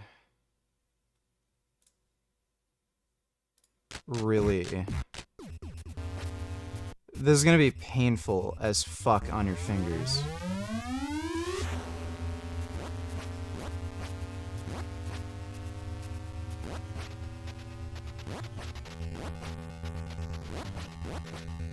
Shit. Oh no. Okay, well that's better. Trojan Horse Donatillers, what type of controller do you use to play Battletoads? PS5 controller. Thanks for the donation, dude.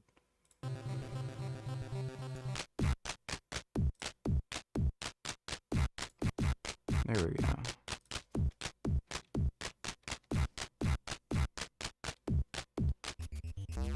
I'm not sure if the A and B button are mapped properly.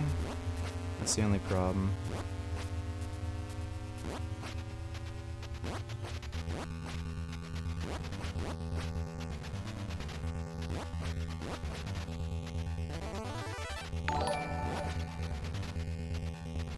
Durian Rider released a new ebook How to Stretch Out Andrea Burgess, Jasmine Burgess and Stefania Pussy. That's really nice. Thanks for the donation, dude.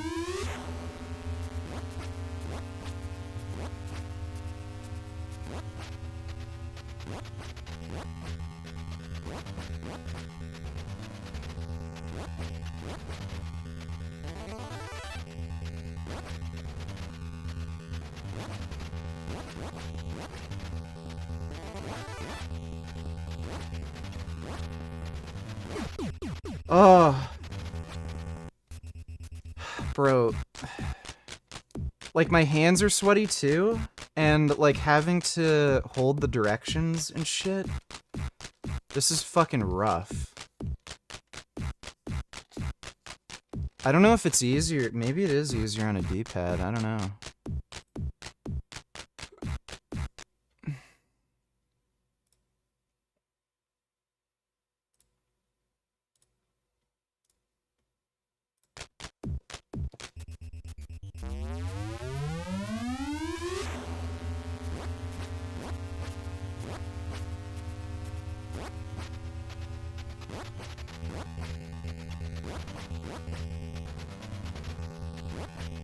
It's just super rough on your thumb. The people want Durian Rider. Vox Populi. Durian Rider Rider Durian. Jesus Christ, dude, you're annoying.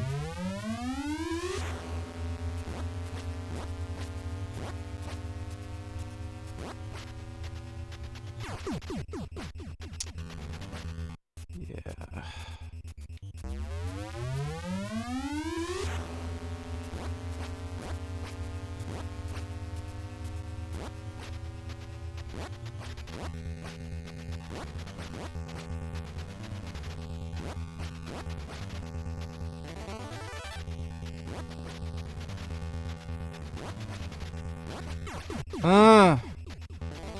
It might be easier with the analog stick, I'm not sure.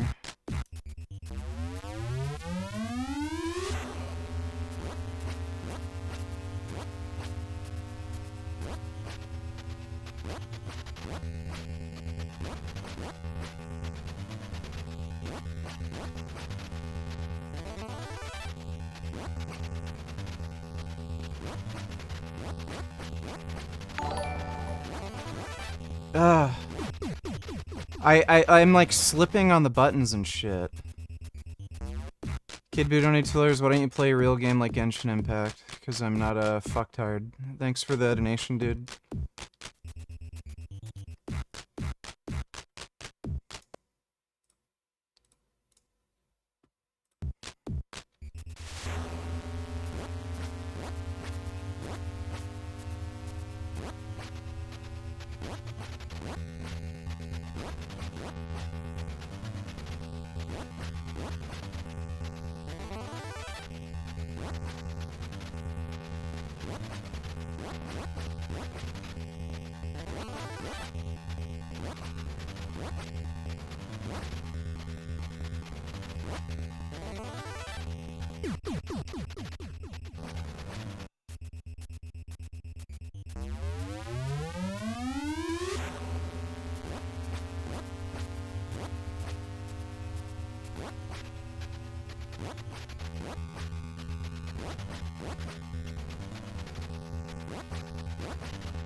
I'm gonna try using the analog stick now.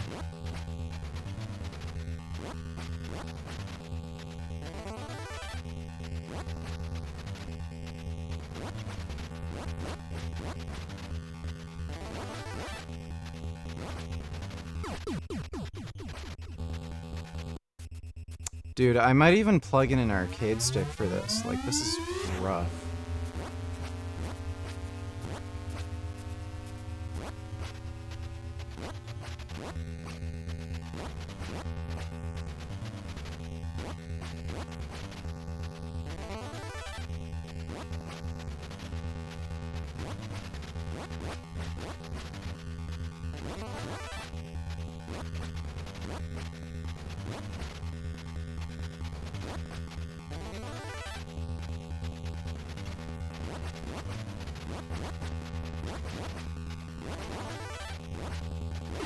Damn it!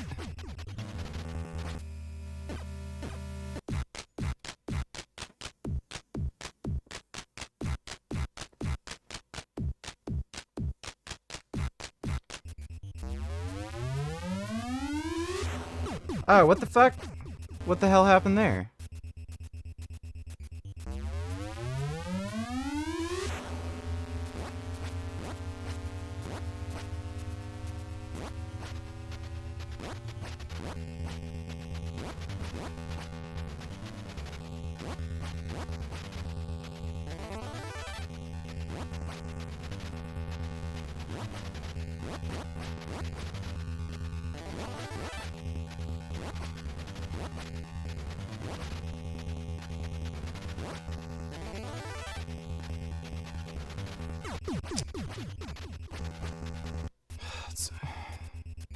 Timing on this is hard.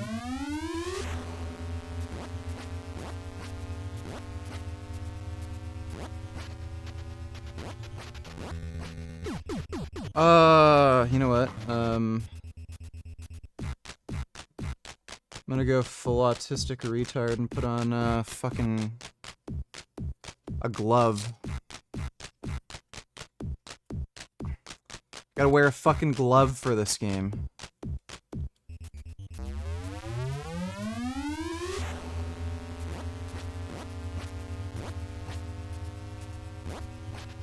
Why is it doing that? I'm fucking aiming in the right direction.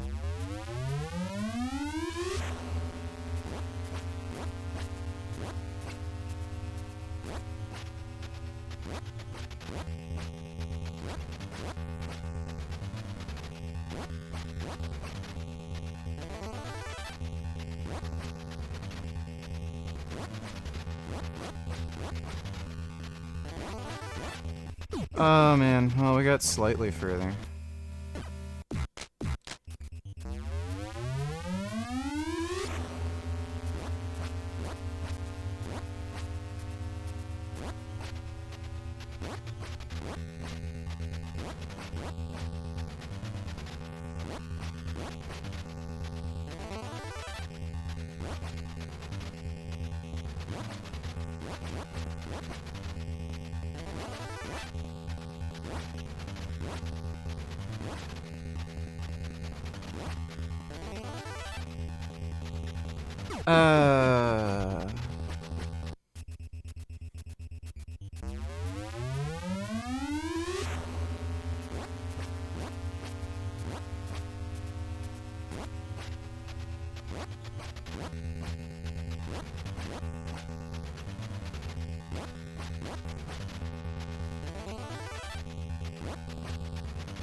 Oh no, we got a little further.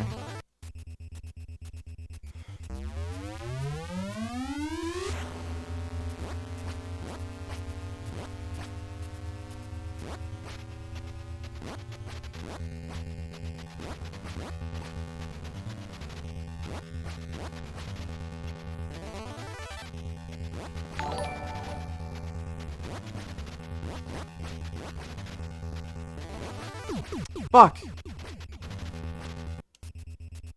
This is hard. Dodo donate $2, let me see.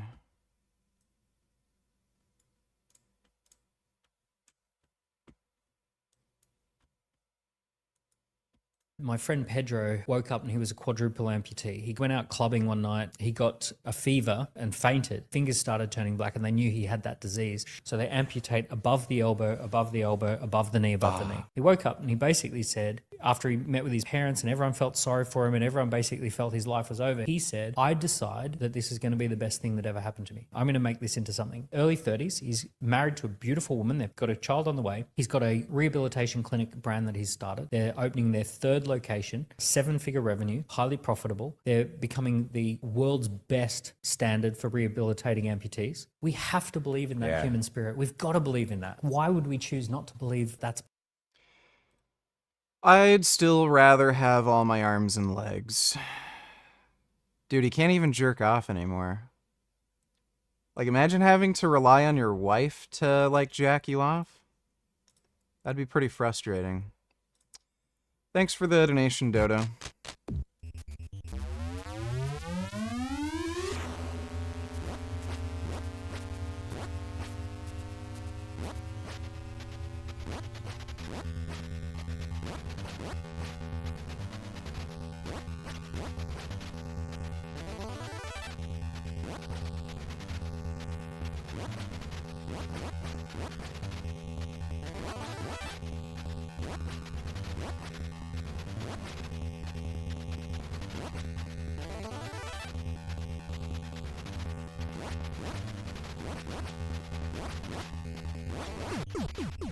Fuck.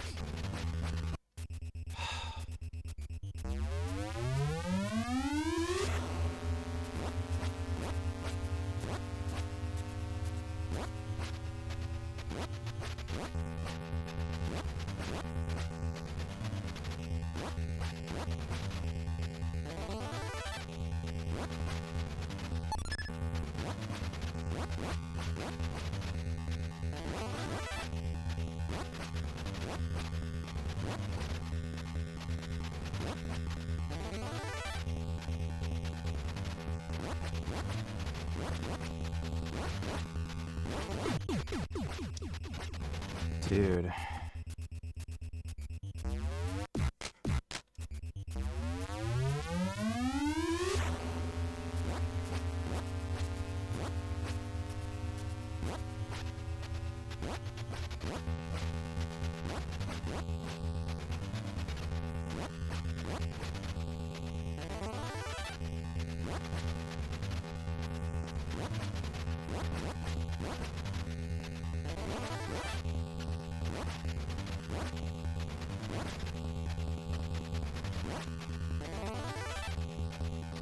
Yeah, it's gonna hit us. Yeah.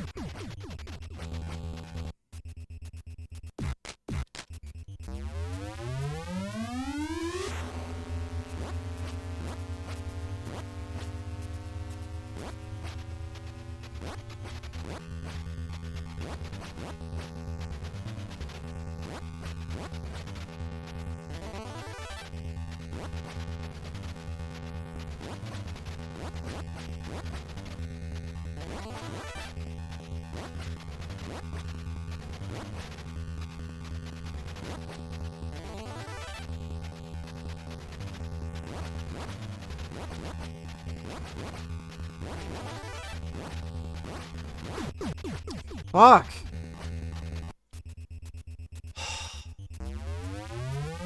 Dude, I feel like I'm gonna have to spend so much fucking time doing this.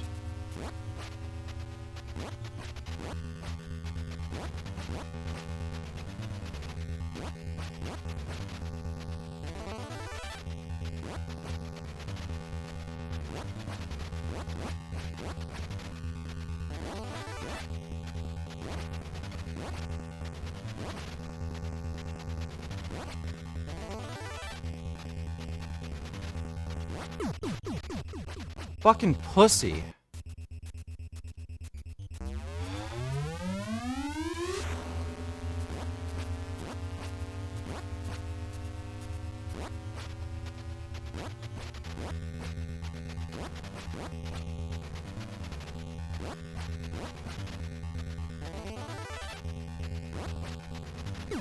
Oh, what the fuck? It just slowed down for no reason.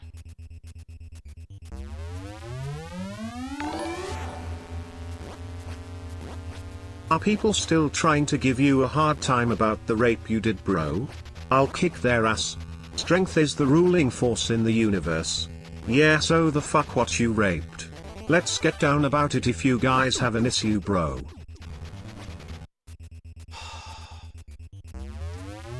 I'm gonna try like one more.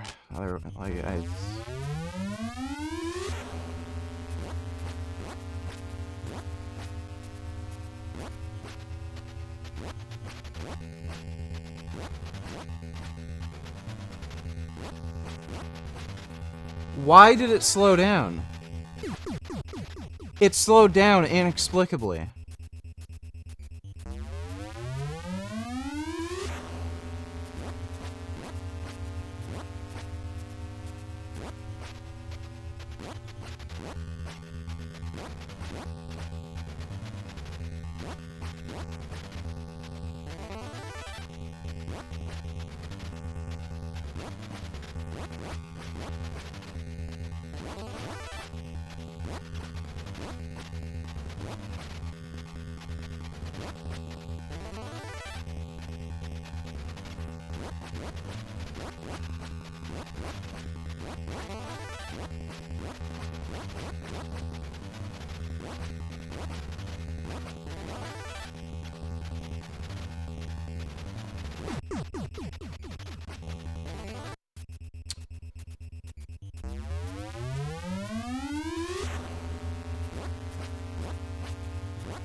Yeah, it slowed down again for no reason.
Last one. I don't think Vince Goodrum ever played this game, dude.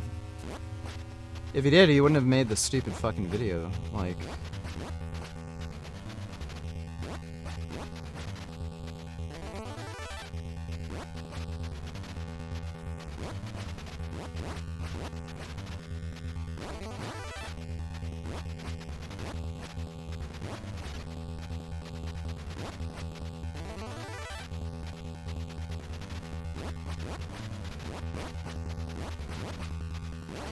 It slowed down again.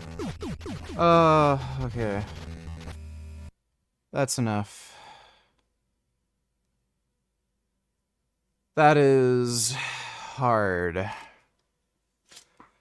We're just gonna have to practice that over and over and over and over and over again until we can do it.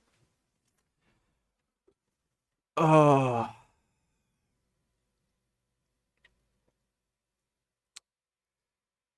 Alright, well, it's pretty late. I'm gonna try to get some sleep. But hope you all had fun. Big thanks to everybody who donated on Streamlabs. Really appreciate it. I should see you all tomorrow around the same time-ish, if not a bit sooner. Hopefully I can get the workout and everything done out of the way so I can stream earlier.